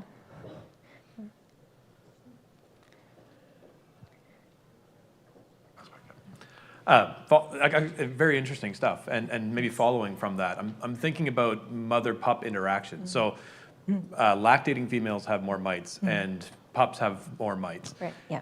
Is there a relationship there? Like, are the pups getting infected and then passing it to mom, That's- or yeah. how's that working? Yeah, that's one possibility I also thought of too as well, because yes, like they are interacting with their pups a lot, and so I would think that because mites pass on through direct contact, I would think that like they're also getting some from their pups as well. Yeah. I thought that was a great presentation. I thought it was super interesting. It's a really neat system. I'm really excited to see what you find about personality and parasites. But as you look at those data, I wonder, there's an assumption that the personality will dictate the parasite load, but I wonder if the reverse might also sometimes be true, and how you would differentiate those. I mean, in a perfect world, you're going to experimentally infect and look at how personality changes, but what are your thoughts on the directionality of that relationship? Yeah, that's a good question. Yeah, that's kind of something that me and my advisor kind of talked about before, this idea that, parasites affect behavior, behavior affects parasitism. It's kind of, from the knowledge I have from reading, kind of like this feedback loop. It can be a feedback loop, but I'm not 100% sure if that's what's happening with big brown bats, just because, like you would have to experimentally infect them and then measure personality to see, and we're not going to be doing that. So, but that is a good question, and that would be an interesting area of research to look at next. Yeah. Someone over here? No? Do you have a question? Love the presentation. Great. Thank you. I'm wondering, how applicable do you think it would be to extrapolate this to more species of bats, particularly more solitary bats? Do you think the relationship would still hold, or would there maybe see something else? Yeah, I did think about that, because yes, I know there are some bat species that are more solitary. Yeah, I'm not sure. I mean, I think because personality can be these like individual traits, you probably could test that in more solitary species, but whether that would affect things like parasitism, I'm not sure. I'm not too sure on that, and I don't know how many studies have actually looked at that. But yeah.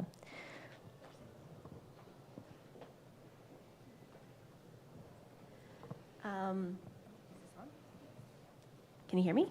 Oh, there we go. Okay, perfect. Do you think that parasite loads might also change with feeding behavior? So a lot of these, like obviously the bat system you're looking at, they're insectivores. Bats that might spend a lot of time on the ground, bats that are fruit eaters. Like, do you think that relationship with parasites might change depending on how they feed? I would expect so, yes, because things like environment. I mean, big browns live in more temperate climate, and then bats that feed on fruit live in more like tropical climates, and I would think that, just based on where they forage and things like that could affect, and even the type of food could affect the parasitism in general. Yeah. That's all the time we have for questions. Thanks, Dea. That was great.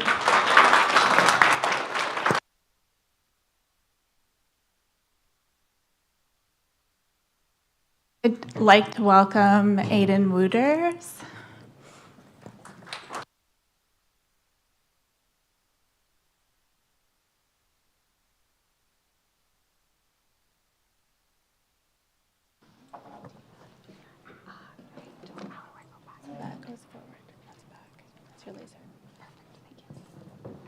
Hey guys, for those of you I haven't met, my name is Aidan Wooters. I'm a graduate student at Carleton University working with Dr. Christina Davey and Dr. Jeff Dawson. And before I get started with my research today, that might help. Before I get started with my research today, I'd love to see a show of hands for who here has seen a bat flying out in the wild. Bat conference, that's what I hope to see. Okay, but who here has seen a bat walking out in the wild? Still a few, but not as many. Since they are the only mammal group capable of true flight, it makes sense that we would be interested in understanding how bats fly. But what if this focus on flight has led to a blind spot regarding how they interact with the ground? Oh, I think I'm on play. So my research actually started with another student's observation. Laura Scott here, as a master's student with Christina Davey, and Jeff Bowman conducted behavioral experiments on roost site selection in 2 species. And she captured this amazing footage of Myotis libii, aka the very cute eastern small-footed bat. And this bat doesn't look like it's struggling to move on the ground. On the contrary, Myotis libii looks surprisingly comfortable. And it's this observation of Laura's, as well as their tendency to roost on the ground, that inspired my own master's research, describing the kinematics of terrestrial locomotion in Myotis libii. Because understanding how bats move on the ground, especially this species we still don't know too much about, might help us understand how they're interacting with their roosting and their dietary niches. I've used the term kinematics, but what does that mean? Kinematics is the study of the motion of a body without considering the forces or physical drivers behind it. So when we look at that, we look mostly at stride cycle and gait patterns, with strides being the motions that occur between a specific event and when that event reoccurs, such as from my left heel strike to the next time my left heel strikes the ground, that being 1 stride. A gait is when we see the same repeated patterns across several sequential strides. So what do we know about kinematics on the ground or terrestrial locomotion in bats in general? The answer is not enough, but thank you, Dan, for the things we do know. We've broken them down mostly into 3 categories. So we've broken them down into the good, the bad, and the ugly. With good bats being bats that are pretty comfortable on the ground, and they show these repeated stride patterns that are consistent enough to be considered a gait. We have our bag crawlers. These guys are not really able to do much on the ground other than hopping, flight-initiating jumps to get themselves the hell out of there. And then you have the ugly crawlers. These guys are able to kind of shuffle and push themselves across the ground, but they're not showing strides that are repeating or consistent enough to be considered a gait. So that is why I did my research, to look at these qualitative and quantitative kinematics in terrestrial bats. So, well, hopefully, possibly terrestrial bats. So when I say qualitative characteristics, I'm looking at things like the points of contact of limbs with the ground or their overall posture. And when I look at quantitative kinematics, that's things like distances and speeds that they're traveling at. So how did we do this? We put bats on treadmills, and we used an external motor capable of going up to 37.88 centimeters per second. We did samples with both the treadmill off to see their natural gaits, as well as moving them to lower and higher velocities. We filmed these with high-speed cameras that went and captured 227 frames per second, and we had 2 overlapping oblique views from one side, a straight-on view from the opposite side, and a camera oriented over the treadmill facing down. Because we did this all with infrared lights, we were able to do it in the dark and directly out in the field. We built all of our equipment to be fully portable, not fast, but portable. And so we set it up and took it down each night. This meant that we were able to capture individuals during surveys, run them in the experiments, and then release them without taking any out of the field. This meant we minimized our overall handling time. So after we collected all of this data, and there is a lot, we had to digitize it. So I used a software called Tracker, and I manually tracked specific points throughout each frame of my footage. Today, we're just going to look at the 4 feet, and for the sake of time in this presentation and the amount of data I am swimming through right now, we're just looking at one of my Myotis libii. So you can see here that we've got this figure. The colors on the figure correspond to specific limbs, and these are the same colors you see in the tracker footage below. The period between the 2 lines is 1 stride cycle from the left forelimb strike to the next left forelimb strike, with these filled in color blocks, meaning that limb is in contact with the ground. Where the blocks are blank, that means that limb is in motion through the air. So this bat covered 8.51 centimeters over this span, but it actually covered 5.22 centimeters of that in a single stride alone. And it completed that stride in 0.22 seconds. This gives us our stride frequency, with our stride frequency being how many strides they're able to complete in a second. That's 3.03 strides. What does that actually look like in real time? Pretty fast, so 21.19 centimeters per second, aka 0.76 kilometers an hour, for a bat that's only about 8 centimeters long on the longer side. It also did this always keeping 1 foot in contact with the ground, which means this is a walking gait. So now we're looking at our bat's top speed. So this figure shows the exact same time period as our natural gait sample from before, but it increased its total distance traveled to 13.69 centimeters. It increased this distance by increasing its stride length. So it actually increased how far it was able to travel in one stride up to 7.6 centimeters.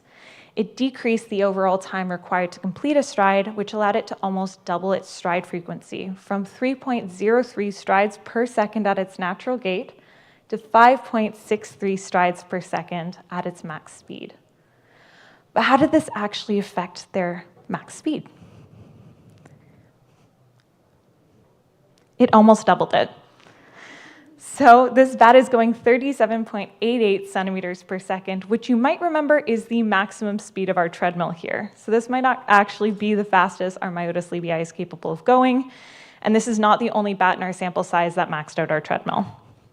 So this corresponds to a rate of 1.36 kilometers an hour, but it still always has at least one limb in contact with the ground and is therefore still a walking gait.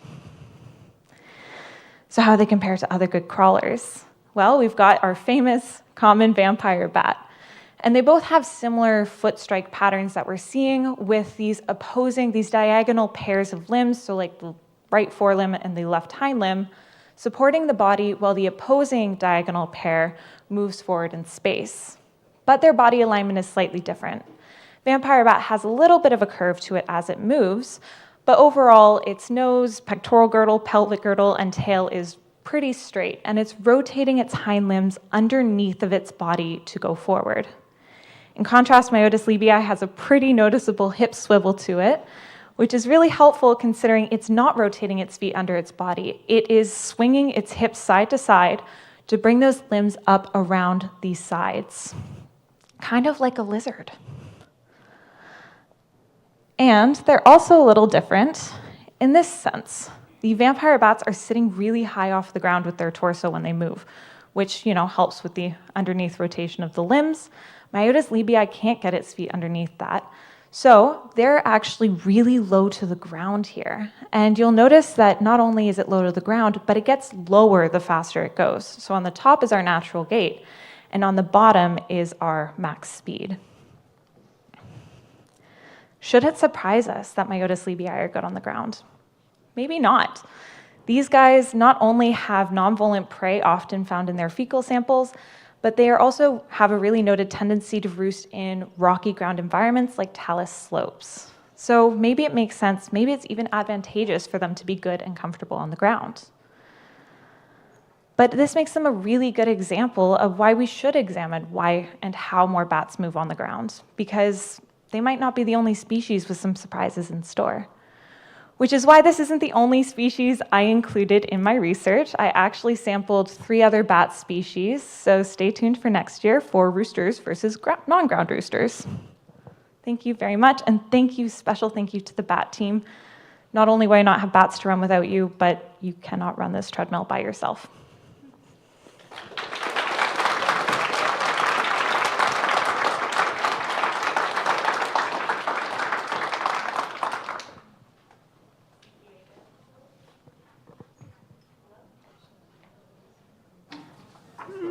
Oh, it's on now. Okay. Thanks. Does anyone have any questions? That was really interesting.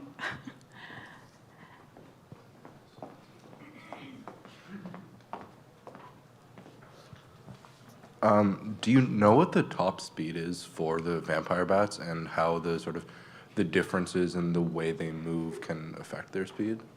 So the vampire bats actually have 2 different types of gaits. They have walking and running gaits. So Riskin, your treadmill maxed out at 1.15 meters per second, I think. I want to say 2.5, but it's been a long time. I haven't looked at that graph in a long time. Anyways, so his vampire bats were running anywhere between 0.56 meters per second, and the last time I looked was 1.15 meters per second. So we didn't reach that speed with our treadmill. We did an external motor, partially because it was easier to get like a consistent speed going, and because it was much quieter than the drills we had available, which is the method they used, and we figured the quieter might make the bats a bit more behaviorally nice. Think that's all the time we have, actually. Sorry. It's all good. Thanks.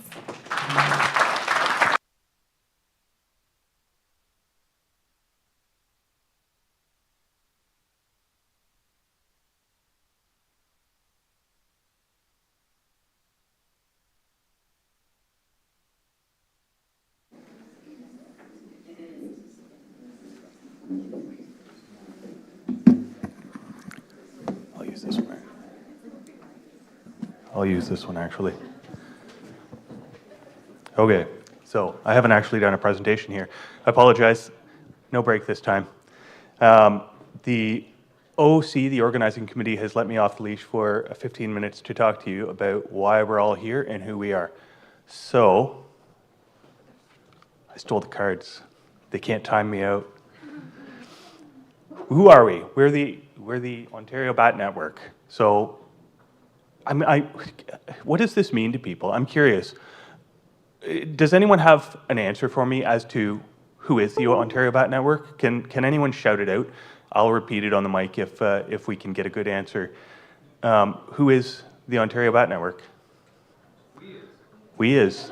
That's a good answer. We is. Are we it? No, we're not it. There's lots of people here that aren't able to make it. The Ontario Bat Network is a group of people that's been brought about thanks to the help from the Toronto Zoo far back before COVID in the olden times, and the work of a group of people, individuals that changes year to year, that brings things like this conference to us, which I think are an excellent move forward for bats in general. So we were founded through the interest of bat folks in Ontario.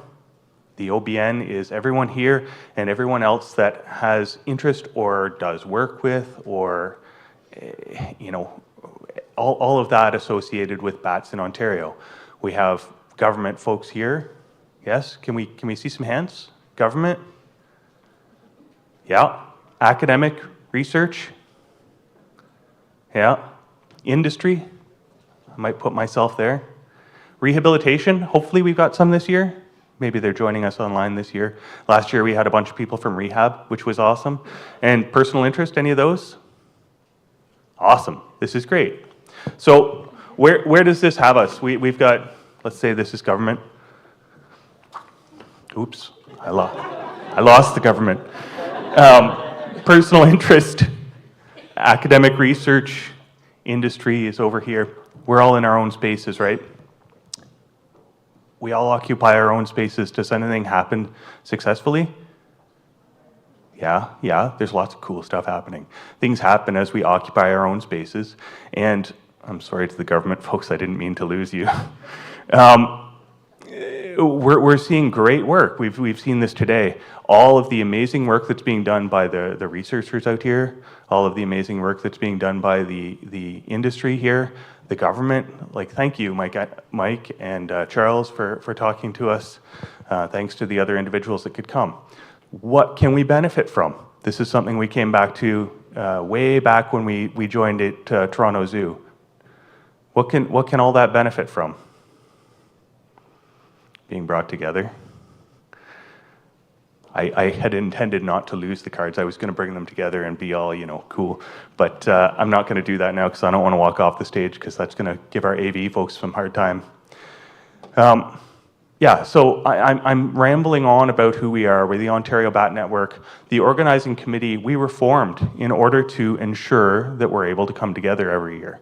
Because through coming together, we're able to share information and learn from each other. And one of the things that I've picked up from talking to various people here today is that we don't always do the best job of sharing the information that we have with each other, right?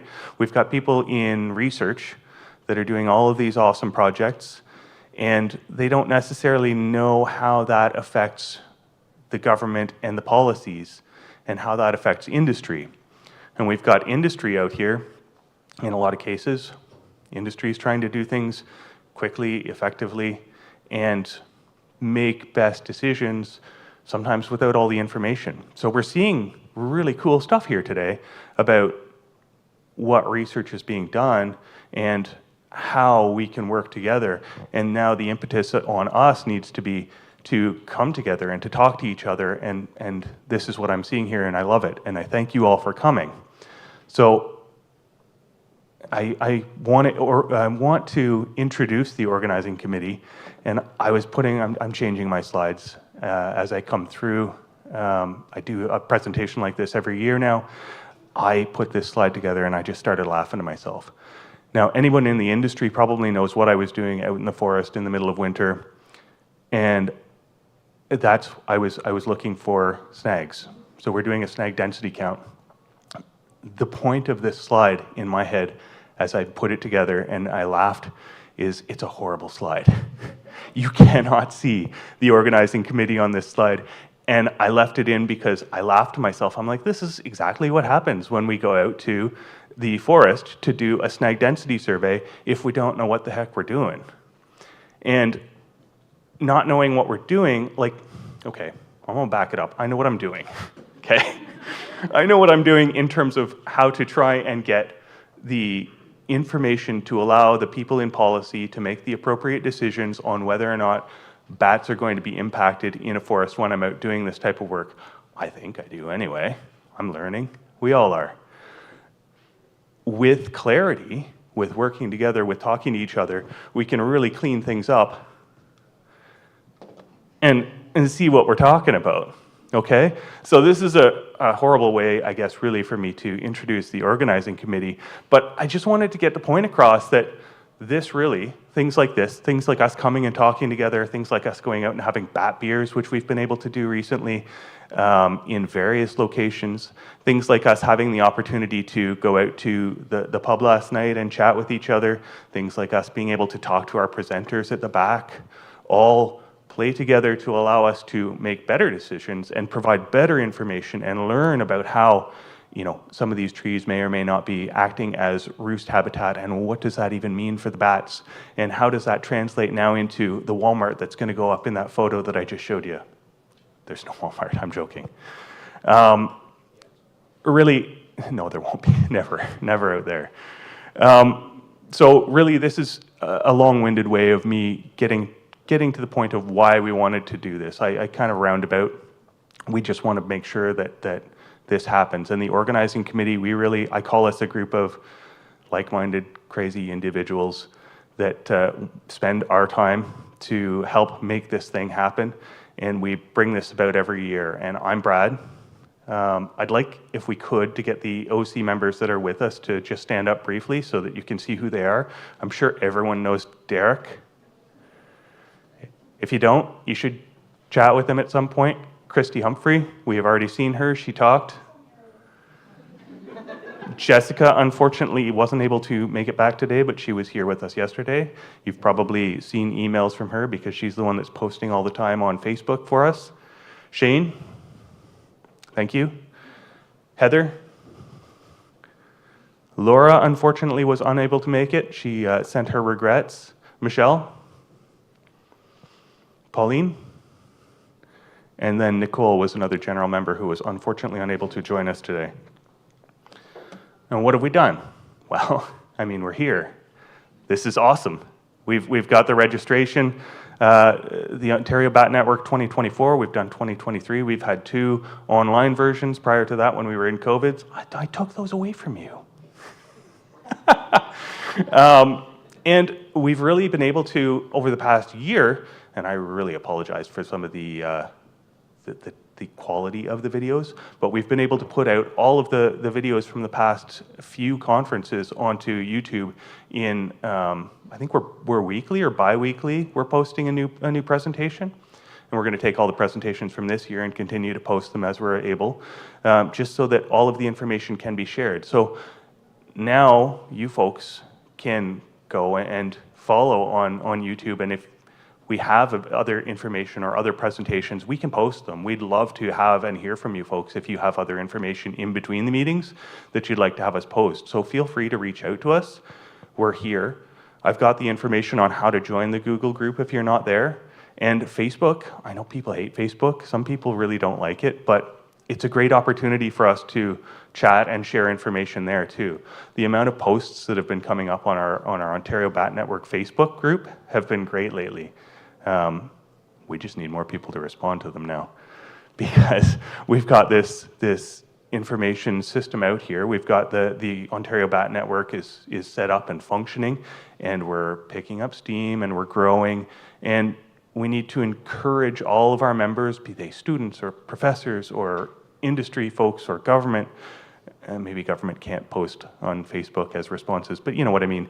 Let's get some answers out here for folks that are interested in looking for answers to their questions, because this is how we're going to be able to protect bats as we move forward. Now, where are we going with it? Who knows at this point? I'm curious. This is why we're asking, we're reaching out to you folks. We're saying, you know, what do you want to see from us? We're going to continue working on the next OC meeting, the next OBN meeting. The Ontario Bat Network Organizing Committee will continue to work on the next AGM. If there's other things we can do, I mean, we heard from Charles yesterday about hubs. We heard from various other individuals about things that are happening. We don't just necessarily have to be the OC if people are willing to step up and share their time. We have momentum. We have people coming together. This group of people, I think we're looking at roughly 80 people here, plus a whole lot of people that have been joining us online. This has been an amazing turnout. We're in Ottawa, and I mean, how many people have come from all over Ontario to be here with us today? This is great. Let's capitalize on this. Let's take the momentum and let's continue growing and improving the connectivity on research. And you don't have the cards. Stop it. I'm pretty much at the end of my talk anyway. I want to impress upon everybody that I don't even have to impress upon you folks. You all know what we're talking about at this point, right? So I'll just stop talking in 1 second. We do have the OC, right? So before I stop talking, I'll say every year we have a little bit of turnover. And if you are interested in joining our group of crazy individuals that meet from time to make these things happen, then reach out to us at the Ontario Bat Network, and we can get you in to the organizing committee. We're trying to keep it limited. We have monthly meeting. Well, we have pretty much bi-weekly meetings at this point. Coming into this, we use Teams, we talk to each other. We have up to 11 members to keep it sane so that there's not too many people, but we're always interested in hearing from other people about how we can improve on things and what other things we could carry. So I'll leave it at that. I thank you so much for coming today, and I will bother you again at the end of the conference.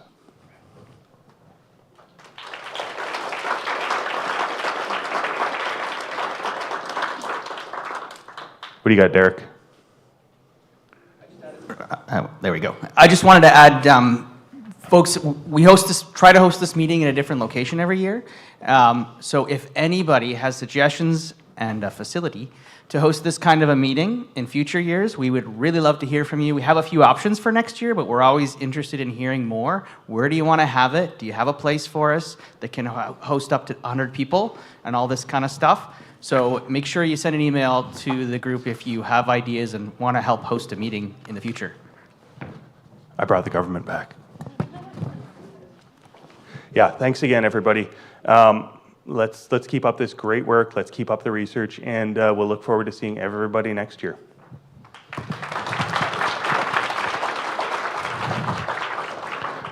I'm not allowed to leave the stage. I have to introduce Stephen Kell and his presentation. So, Stephen, can you join us?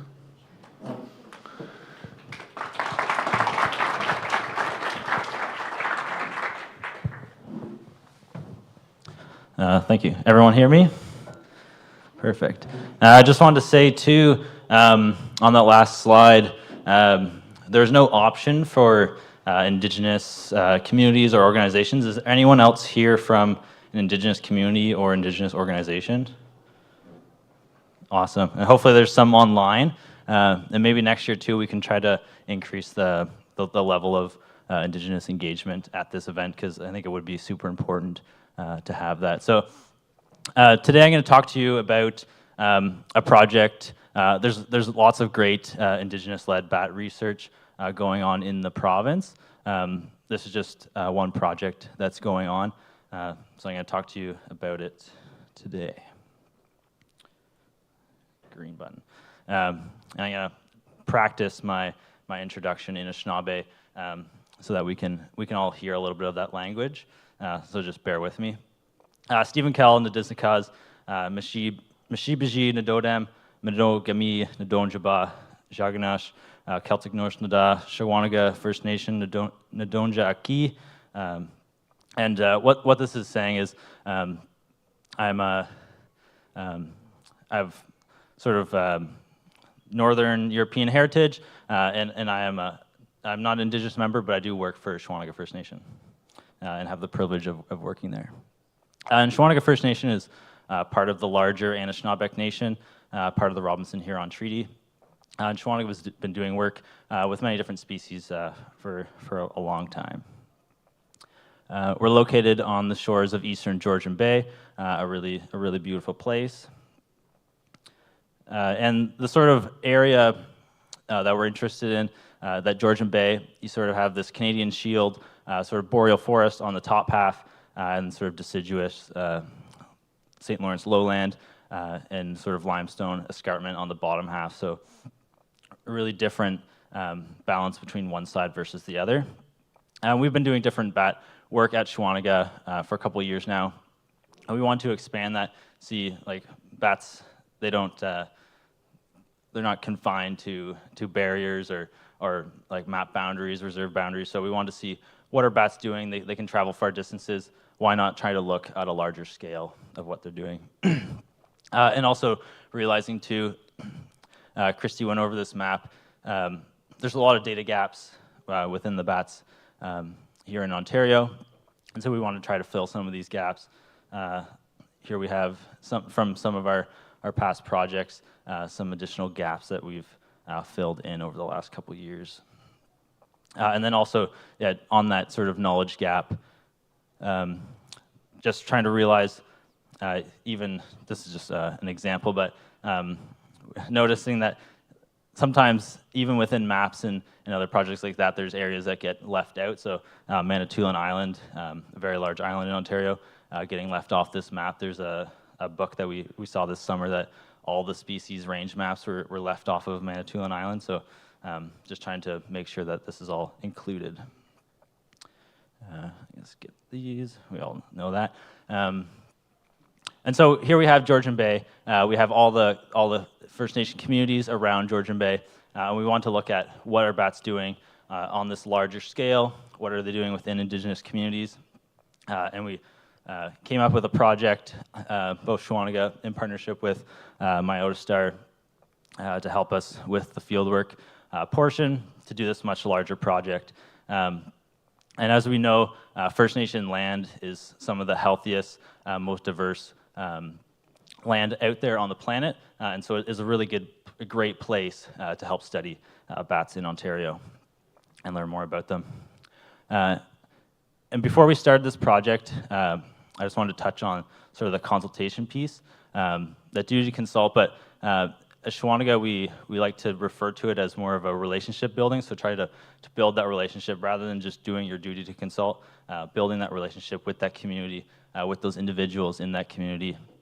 And the elders in Shawanaga often refer to it as T and Bannock, so like come sit with us and learn, meet with us, learn who I am first before trying to pitch the project sort of thing. So we reached out to all the communities beforehand, told them what the goal was, and then got all the community feedback, incorporated that in, and then later on when we got funding, we had that relationship already started. We could reach back out and then continue building that relationship. And so in the first year of the project, sorry, it's a little small. I think like the slides got shrunk, but we had 6 communities, including Shawanaga, come on to the project. And then further into future years, so we're in year 2, going into year 3. And I just wanted to touch on capacity as well. So all the communities seen up here were interested in doing this work, but not every community had the capacity to do so.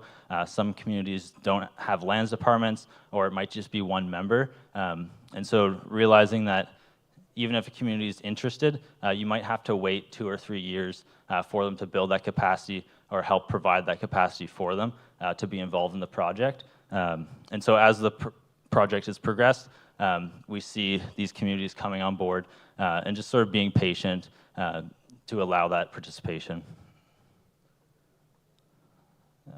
Yeah, great bunch of communities all coming together.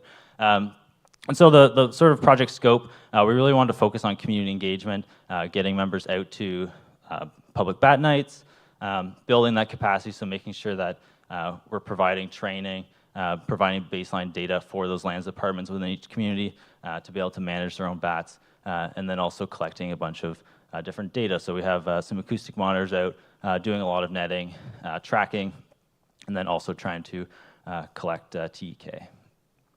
And sort of our general goals is to identify critical habitat, and then if there were specific research questions, those were all left up to each individual community based on their own interests. And so over the past 2 years, we've done a whole host of netting, averaged about 4 nights in each community.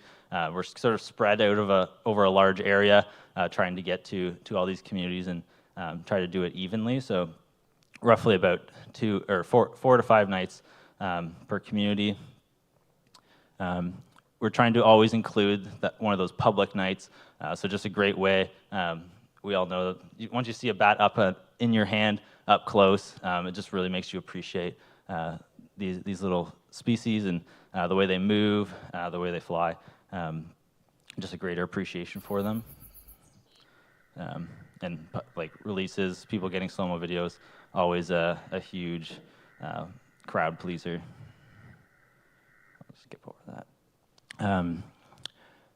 And so we're doing a lot of tracking. So we're attaching radio transmitters to the bats, trying to get a whole host of the different species, focusing on females, but we're also doing males, juveniles, trying to do a large range of tracking to find those roosts or critical habitat.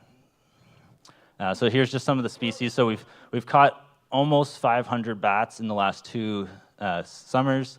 You can see there's definitely a big skew towards little browns. So we're trying to do the netting in sort of a variety of habitats to get all species, but we do make sure, like, we want to make sure that we get some bats within each community. So we sometimes always go to a known roost, get little browns, but we also do have a lot of capture success with little browns. And you can see here just the distribution of species caught, and then species tracked as well. So we've tracked six species, really trying to focus on the myotis as well as the migratory bats. And then to date, so roosts that we've found, critical habitat, this doesn't distinguish between maternity roosts and sort of day roosts, but we are having some pretty good success with finding swarming sites, some hibernacula, as well as different roosts. And then just roost by species. This isn't a concrete analysis or anything like that, but interesting to see just over time we're building up a fairly decent data set for this area. Roost type that we found, lots of building roosts. We're obviously catching and tracking a lot of little browns, so that is definitely building up that part. But we are finding different tree species. At the end of the year, so we have 3 years of funding, we're going to be going into a much bigger analysis on the roost species that they're using, the tree species, height of roost, diameter, brush height, that sort of thing. So I did cherry pick a couple key observations like Toby as well yesterday. So this was a really fun one for us. So we tracked a hoary bat in Shawanaga. When we caught it, it was as a lactating female, and then we were able to track it back to the same tree multiple times over that 2-week period, and we're able to get some really nice photos with its pups. Thank you, which is really great, and take all the characteristics of that roost. We had really good tracking success over the last 2 years with eastern smallfoot, so we've been able to track smallfoots on eastern Georgian Bay, northern Georgian Bay, Manitoulin Island, and on the Bruce Peninsula, and get roost features from that whole area. So we have a pretty good idea of different roosts around all of Georgian Bay. And then we're also sort of seeing other notable observations. I'm blanking on who saw this observations, but it was someone in this room. They saw a bat come out of a bat house in Killbear with a band on it.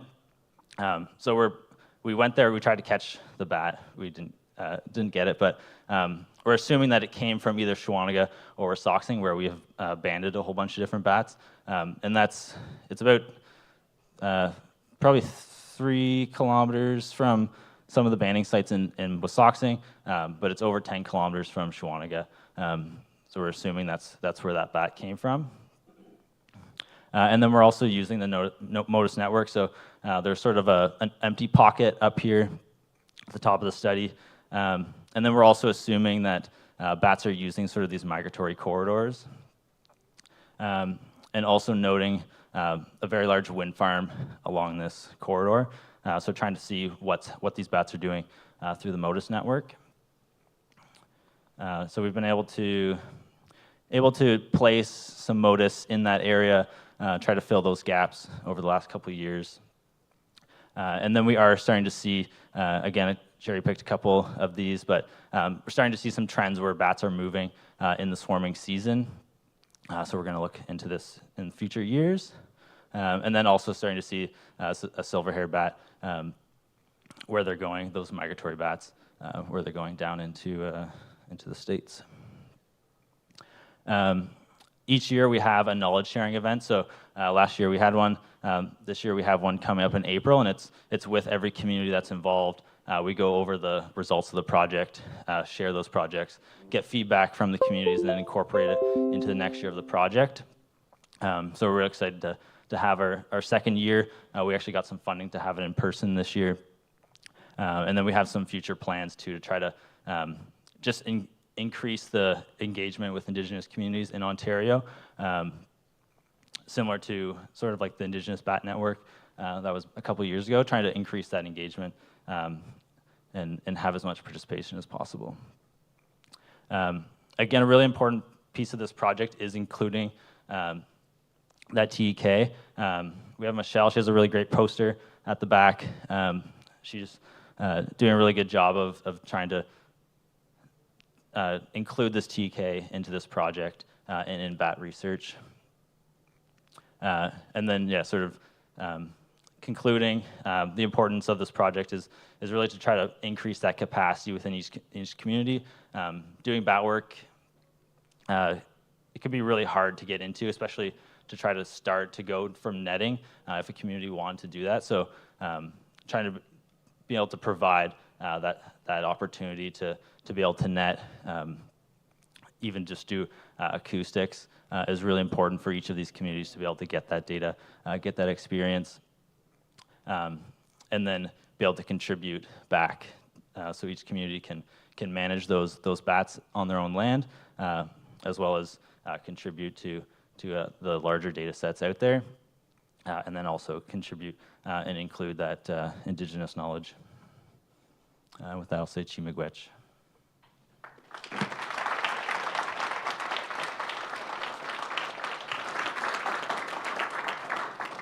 Thank you, Stephen. If we have any questions, just put up your hand.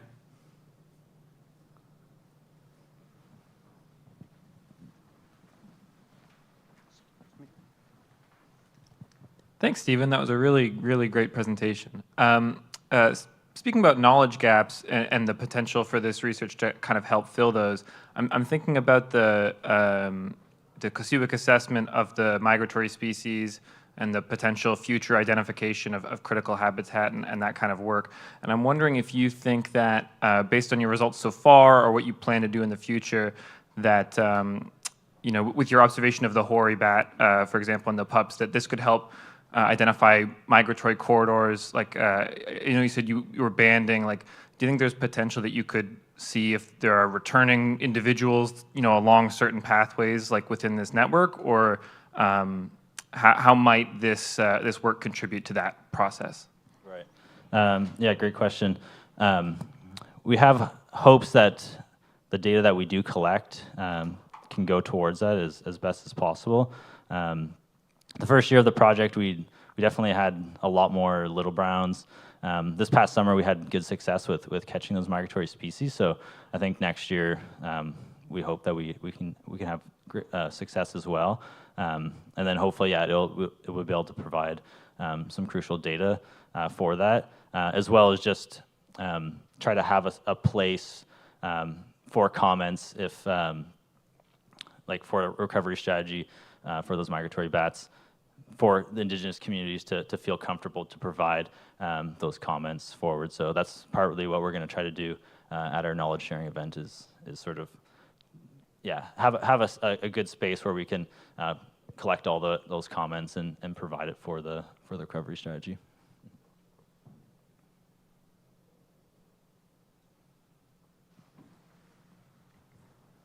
Thanks, Stephen. Great talk. I was just curious about something.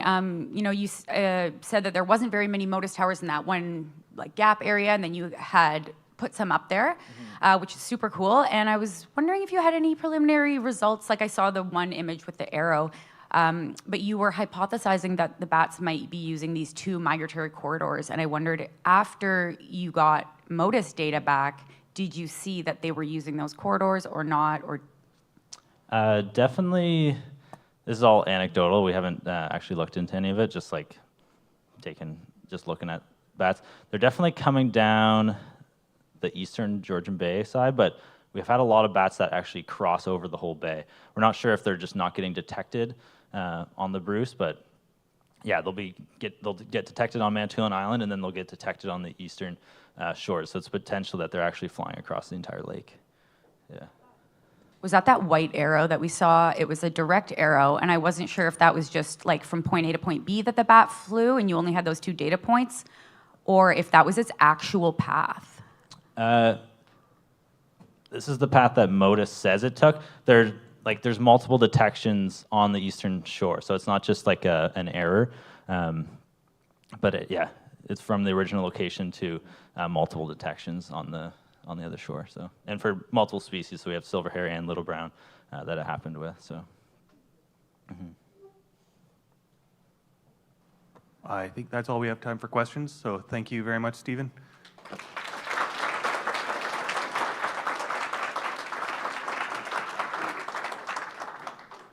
And our last presenter of the day is Christina Davies.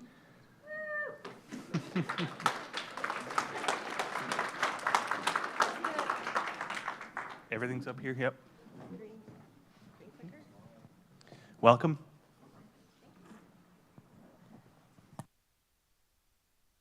Turned on now? Yes, okay. So it's been really fabulous to hear all the excellent work that's going on. Thank you to everybody who presented and gave a poster. My mind is buzzing. I am really excited to tell you today about a project that I worked on with colleagues at Carleton University, and I want to in particular highlight Charlotte, who's sitting right there. So this is a project that was led by 7 graduate students: Charlotte, Justin, Stasha, Caitlin, Joel, Lily, and Alexa, with a little bit of TLC and some occasional coffee breaks with the rest of us on this list. And the title of the presentation is a mouthful, but can I just see a show of hands who here has ever been in any way involved with an overall benefit permit in Ontario? Okay, so put another way, we wanted to know how the overall benefit thing was actually working. And the project is bigger than our topic of interest today, so at another time we can give you our results about bobolink and red-side dace and Blanding's turtle, for all the closet herpers in the room. But obviously today you want to hear about bats, so that's what I'm going to tell you about. I feel like I'm very loud. Am I too loud?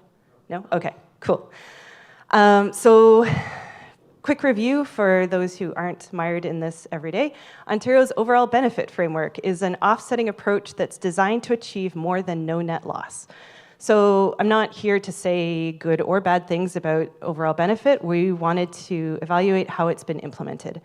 Offsetting generally doesn't work really well for conservation. That is partly because many offsetting programs are based on this idea of no net loss.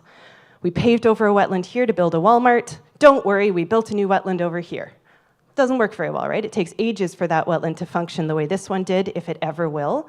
And all of the species that were over there don't magically reappear in the new wetland. So no net loss is not a great target.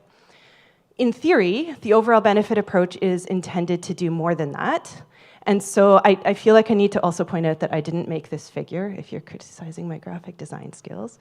But from the Ontario website, we have the state of species at risk on that sort of, I don't know, chartreuse colored y-axis there. And you imagine the current state of, let's say, a bat species, that's the black bar. Let's say we're going to demolish a woodlot to put up a Walmart, and we expect that that will decrease the state of that species down to that red bar. But don't worry, the permitting process requires two pieces. The first one is that you take action to minimize adverse effects.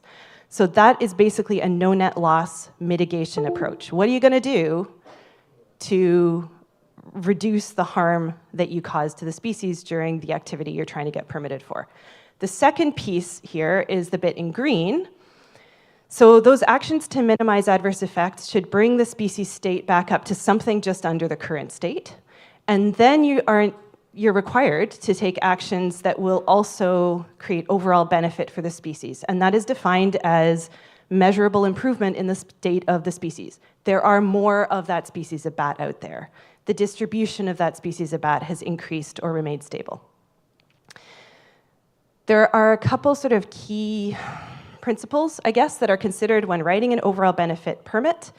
It is intended to be more than no net loss, more than an exchange of like for like. It's supposed to be grounded in the protection and recovery of species at risk, the target species at risk in particular, and it's supposed to be more than mitigation measures or replacing what is lost. And once the permit is written and approved, it ends up on the Environmental Registry of Ontario, where you can search for overall benefit permits and pull all of them up. And if you also click through to the archive, you can get every overall benefit permit that has been published on the ERO since the Endangered Species Act came into effect in 2007. So the team, including Charlotte, pulled 413. Whoa, is that me? If I speak really loudly, can you still hear me? If I stand here, is that better? Okay. So the team pulled. Thank you, Brad. Okay. Turn it on. That will help. Yep. Yeah. Amazing. Okay, the team pulled 413 overall benefit permits off the registry. And here's what we found. First of all, we found that Ontario species at risk are not evenly represented in overall benefit permits. So the gray bars on this figure are showing you the total number of species in each group, amphibians, birds, fishes, etc., that are listed on Ontario's species at risk in Ontario list. That's the totals. The black pieces of those bars are the number of species in each category that actually showed up in an overall benefit permit. So you can see that there are many, many listed species that have never showed up in an overall benefit permit. That's not necessarily a problem because these permits are issued in particular cases where harm to a species is anticipated, right? So if those other species never overlapped with one of those cases, they wouldn't show up in an overall benefit permit, it may not be a problem. But the take home here is that there's uneven representation in those permits. I feel like this keeps fritzing out on me too. We also found that the number of overall benefit permits varied over time and over taxa. So the gray bars here are showing you the total number of approved permits per year from the first permits being issued in 2008 under the newly formed Endangered Species Act, all the way up to September 30th of 2023, which is when we decided to stop reading overall benefit permits and start putting the data together. You can see some trends here. There's a general increase in the gray bars, right? From the beginning through the McGuinty government and the Wynne government. The dotted lines here are showing you Ontario election years. And then there's an inexplicable drop in the number of permits issued in 2018. Very strange. And it doesn't really go all the way back up again. The other thing you'll notice is there is a general decrease associated with there is a decrease in the 2014 election year as well, and we think that that may just be because of the pause on civil service activities during the election period. There's like a 2-month window where everything kind of shuts down while the election happens. So there's these, temporal trends, and we can talk about reasons for that later. But what you're really excited about here today are bats. So if we look just at the permits issued for mammals, so that's those green inset bars, that is 3 permits that included caribou, and the rest are bats. None of the other mammals showed up in overall benefit permits, but those 4 bats that are listed as at risk in Ontario did. And that was 22 permits in total. And so I want to walk you through the actions that have been prescribed to achieve overall benefit. So if we go back to the goal of this study, the overall benefit framework has been running for about 15 years now. It is applied usually at the district office level. Somebody sits down, looks at what's going to happen that causes harm to the species, looks at what the proponent is proposing to do to minimize that harm and also achieve overall benefit, and then has a discussion. Once they're happy with things, they sign off. That's the general process. So this has been happening for 15 years. How's that working out? So if we look at the actions for overall benefit for bats, this is not the actions to minimize adverse effects, just to achieve overall benefit. They fall into 5 general categories that we grouped based on the Conservation Actions Classification Scheme of the International Union for the Conservation of Nature. So here they are. The 5 categories were education and awareness, research, monitoring, land and water management, and species management. And let's zoom in on some of those. So for education and awareness, which showed up in about 18% of the permits that the team looked at, actions included educational outreach and posting signage of species at risk information in the area. This is awesome. I suspect I can assume that we all agree that this is unlikely to achieve overall benefit for bats. But it's great. We like education. Research. I like research. I do research. Research showed up in about 23% of the permits, and it included research on monitoring methods, research on white nose syndrome, research on artificial roost types. That's bat boxes. Monitoring activities included monitoring artificial hibernacula, surveying species at risk presence or habitat use, monitoring use of artificial roosts, bat boxes, monitoring artificial roost types, bat boxes, and monitoring or reporting on mitigation measures, usually bat boxes. And then we get into land and water management. So this is like the near and dear to my heart as a conservation scientist. We need to protect habitat. We need to create habitat. We need to restore habitat. This is all good stuff. So this is improving habitat connectivity, creating or improving different habitat types, reproduction, hibernacula, roosting habitat, foraging habitat, general habitat. Okay. And then we have 2 actions that were classified based on the IUCN scheme as species management, but are arguably just different kinds of habitat creation. This is creating or improving artificial hibernacula, and same thing with artificial roosts. Thanks, Shane. So if we go back to those 3 sort of guiding principles of overall benefit, I think our take-home message here is that these actions are great, but they are unlikely to actually achieve overall benefit for the species because many of them translate into replacing like for like. If you're taking down a woodlot and you're putting up bat boxes, you are replacing like for like. It is hard to argue that that is going to increase the state of the species. The red stars here are showing you actions specifically linked to bat boxes in particular. And I also want to flag that the research and monitoring actions are not there's no requirement for that to ever get public. So if you have done work under an overall benefit permit and you've submitted your findings, that goes into a filing cabinet. And it is not even accessible to people within the 2 government ministries.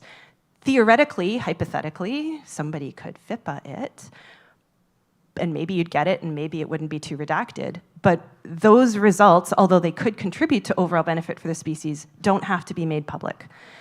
And then the other big category here is around habitat creation, and that's really important. Green stars here are habitat creation points that could really benefit bats, but will have a huge time lag in between the creation of the habitat and their actual benefit to any of those 4 species. And so, again, it's hard to argue that this is going to achieve overall benefit for species that are declining now, if that habitat will be useful, but probably not for about 10 years. So where do we go from here? I'm not actually here to criticize the overall benefit scheme. I'm here to highlight what all of us in this room can do, and I can do that quickly because Mike has said all of this already, and Brad said some of this already. If you're feeling like that's not good enough, you're right. But here's the thing, those permits are written by folks sitting in an office somewhere who care deeply about bats, thanks Shane, and want to get this right. And they have to justify the action that they tell the proponent that the proponent has to take. And it has to be rooted in science. And it has to be rooted in science they can show that person, ideally peer-reviewed, because then it looks credible. And when they don't have that, it's really hard for them to push for better conservation actions. And so the things that we can do to help and improve that status quo include evaluating those conservation actions for bats so that we know what actually works. Some of that work is happening already. Some of you presented on it. And communicating in a more effective way our monitoring and research results, not just in peer-reviewed papers for those of us who are in academia, but also directly to the people that are using this information to write those permits. And then we have this speeding train heading towards us. So it's hard enough to decide what would be overall benefit for the 4 currently listed species in Ontario. But there are 3 migratory tree bats that were assessed as endangered by COSEWIC. And they were assessed in November by COSARO, and COSARO will announce shortly what their decision on those bats is. And if they end up on the ESA list, we are suddenly going to be in a position where people come to us and say, hey, what's overall benefit for hoary bats? And guys, I don't know. Because the threat to hoary bats is mostly mortality from wind turbines and habitat loss. And if what we're trying to do is push as much wind turbine spinning as possible and enable development that involves habitat loss, I actually don't know of a way to balance that out. So if anyone's interested in working on this with us, we're hopefully going to start a working group soon to try and brainstorm better options for these 3 species, because I guarantee you we're going to start getting phone calls saying, well, what's the right action? And I don't think we have an answer yet. And if we don't have an answer, it's unfair to just sit here and criticize what the government's doing. Thanks, Shane. So if we think about what overall benefit looks like for these species, that's the first problem. And the second problem is that we're now on the clock. We have 10 years before COSEWIC has to reassess those 3 species. They were able to assess them this time because we had data from post-construction monitoring at wind turbines. COSARO was able to do a reasonably data-based assessment, whatever the outcome ends up being, because Ontario had data from post-construction monitoring at wind turbines, and we were able to estimate population trends based on that data. Many of those operations are past that window, and they no longer have to do those surveys. And guys, I don't know what we're supposed to reassess within 10 years. So that's the other thing that I would love people to join us for a big brainstorm about, because it's really, like, it's great that we're excited that these things have been recognized as endangered and need protection. But if they go back to the table in 10 years with no data, they will lose that protection. So that's where I wanted to end. Thank you so much for your time, and it's been great.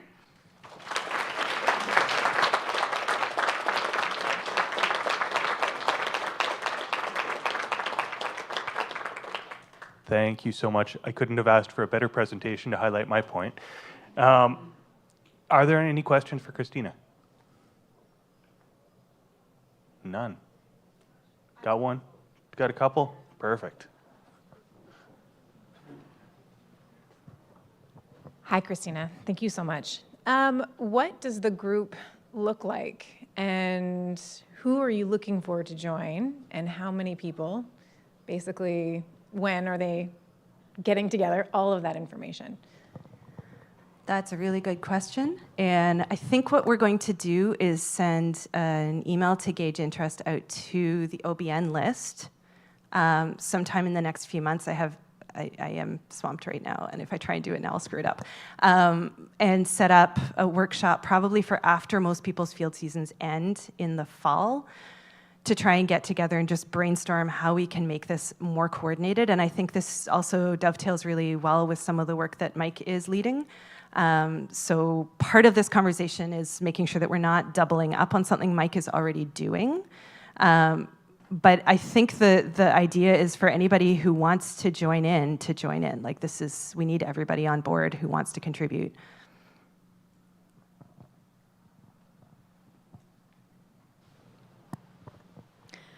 That was actually my question too, but now I have a new one. If I can remember it. Oh, is this like the work that you guys were doing, is that being published or showcased anywhere? Because I know you mentioned that you looked at other species as well, so I was just wondering what that might look like for others. The overall benefit?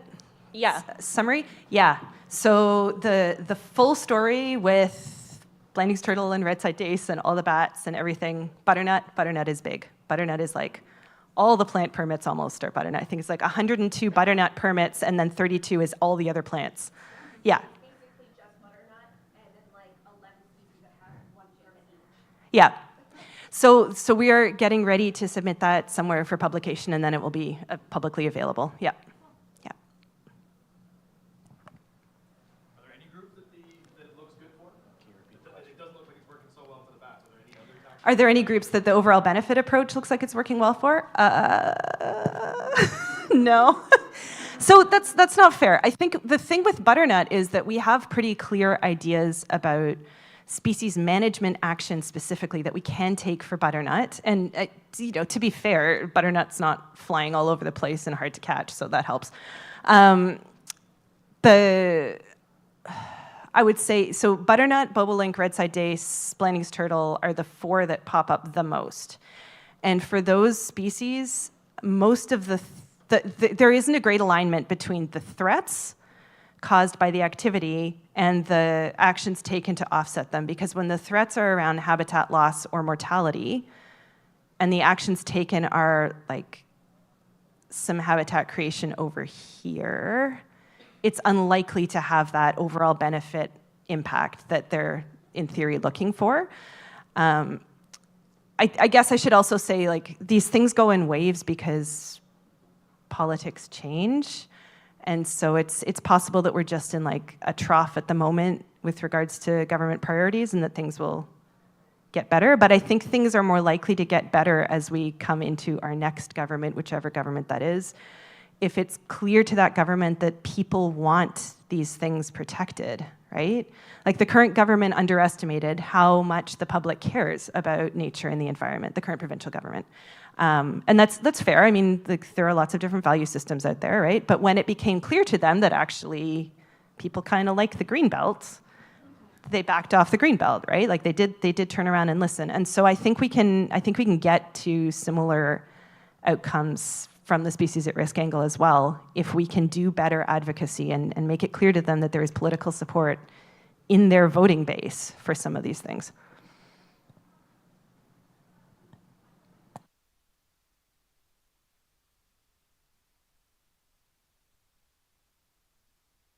Really quick, just to follow up, do you think, on what you just said, do you think in that particular way that outreach and education would be a really good point to that, like to get more outreach out there so that when that new government comes in, we can be louder, I guess? I love outreach and education. They make me so happy. They almost never turn into on-the-ground improvements in population viability. There are exceptions. I can't think of great Ontario exceptions. So I think that outreach and education are really important. I think we need to do them. I'm not suggesting we pull back on those activities, but they are not a stand-in for direct improvements to population viability. And the conflict is that direct improvements to population viability means limiting what we're doing on the landscape more. And that's hard, right? There's reasons that we're doing all those things. We all drove here, right? We're all sitting here in a room heated by possibly not wind energy. It's tricky. I'm not suggesting that, we just need to care more, but the education and outreach side of things are not going to get us where we need to go. I know. How do we be louder then, I don't know. How do we be louder?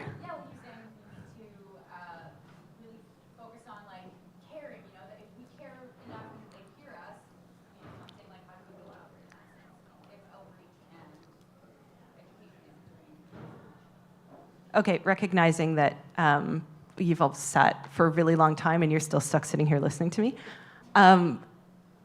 So a couple things. The really easy fix in terms of the overall benefits improvement, one really easy fix that everyone here could try and push for wherever possible is to get the data that are collected under the overall benefits made accessible, at least within the ministry and ideally publicly. Right? And I think this has gotten better. Like there's a recognition internally, I think, from reading the permits, that this was not working well and needs to be improved. So some of the more recent permits do have a requirement to make the data accessible, but most of them do not. I know that Mike is working on a federal level to solve this problem, but it's a different game provincially. But generally, write to your MP and your MPP. Go meet with your MP and your MPP. You can do that. You can be noisy. Go be noisy.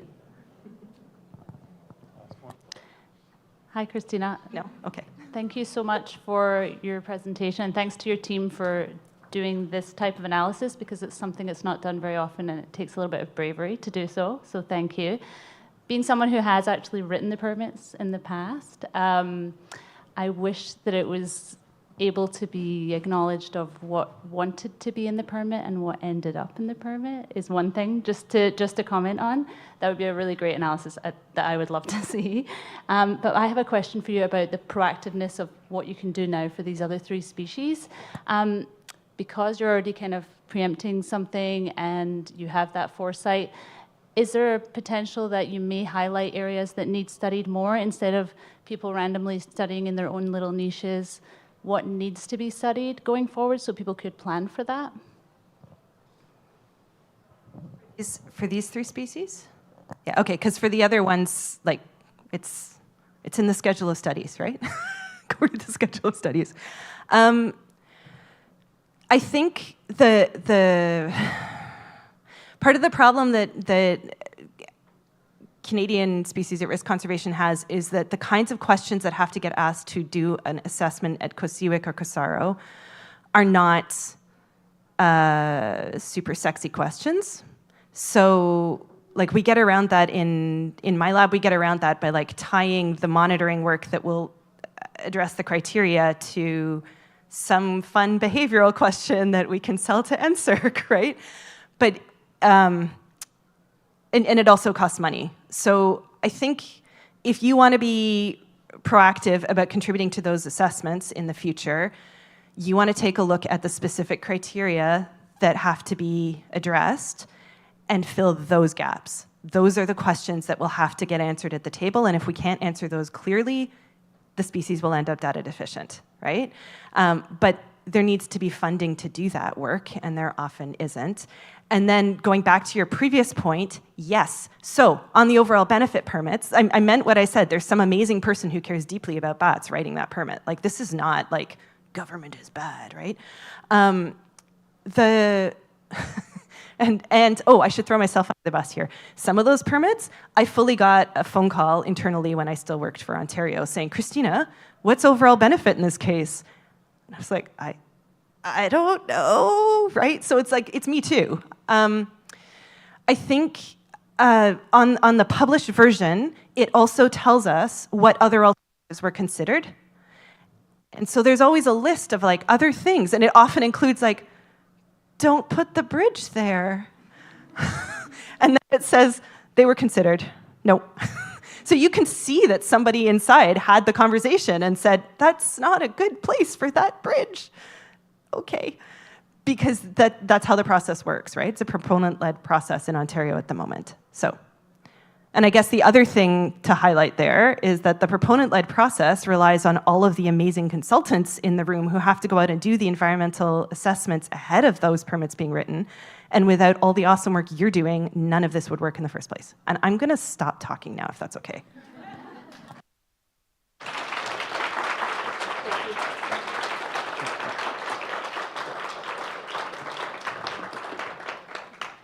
Thank you so much, Christina. That was an awesome presentation.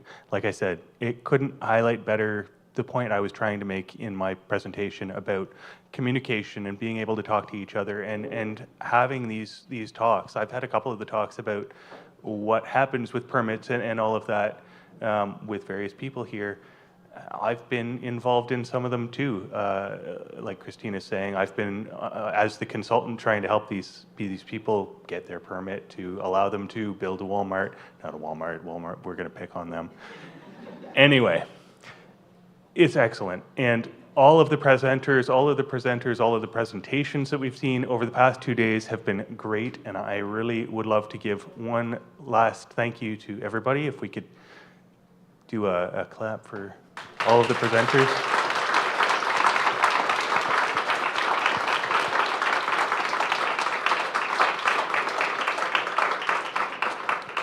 Thanks to our organizing committee for making this awesome thing happen again.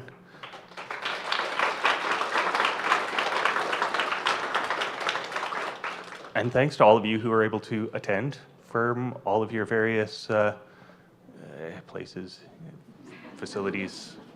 I thank you, Stephen, for pointing out that I didn't put First Nations on my slide. I mean, I'm busy running a company on top of trying to do the OC thing, so I don't always incorporate, or I do miss things on my slides, and that was on me, so my apologies. It is not intended to exclude any party that wants to be here and talking at the table with us about bats. We want everybody here, and unfortunately last year, fortunately last year when we were at MAC, we had an excellent cohort from the First Nation groups. So I was able to correct that oversight. I just didn't fix it on my slide. Anyway, long story short, we love everybody that's coming out here, and thanks for being here. Have a safe trip back, and yeah, carry on conversing for the rest of the period of time that we have here, and we'll see you next year.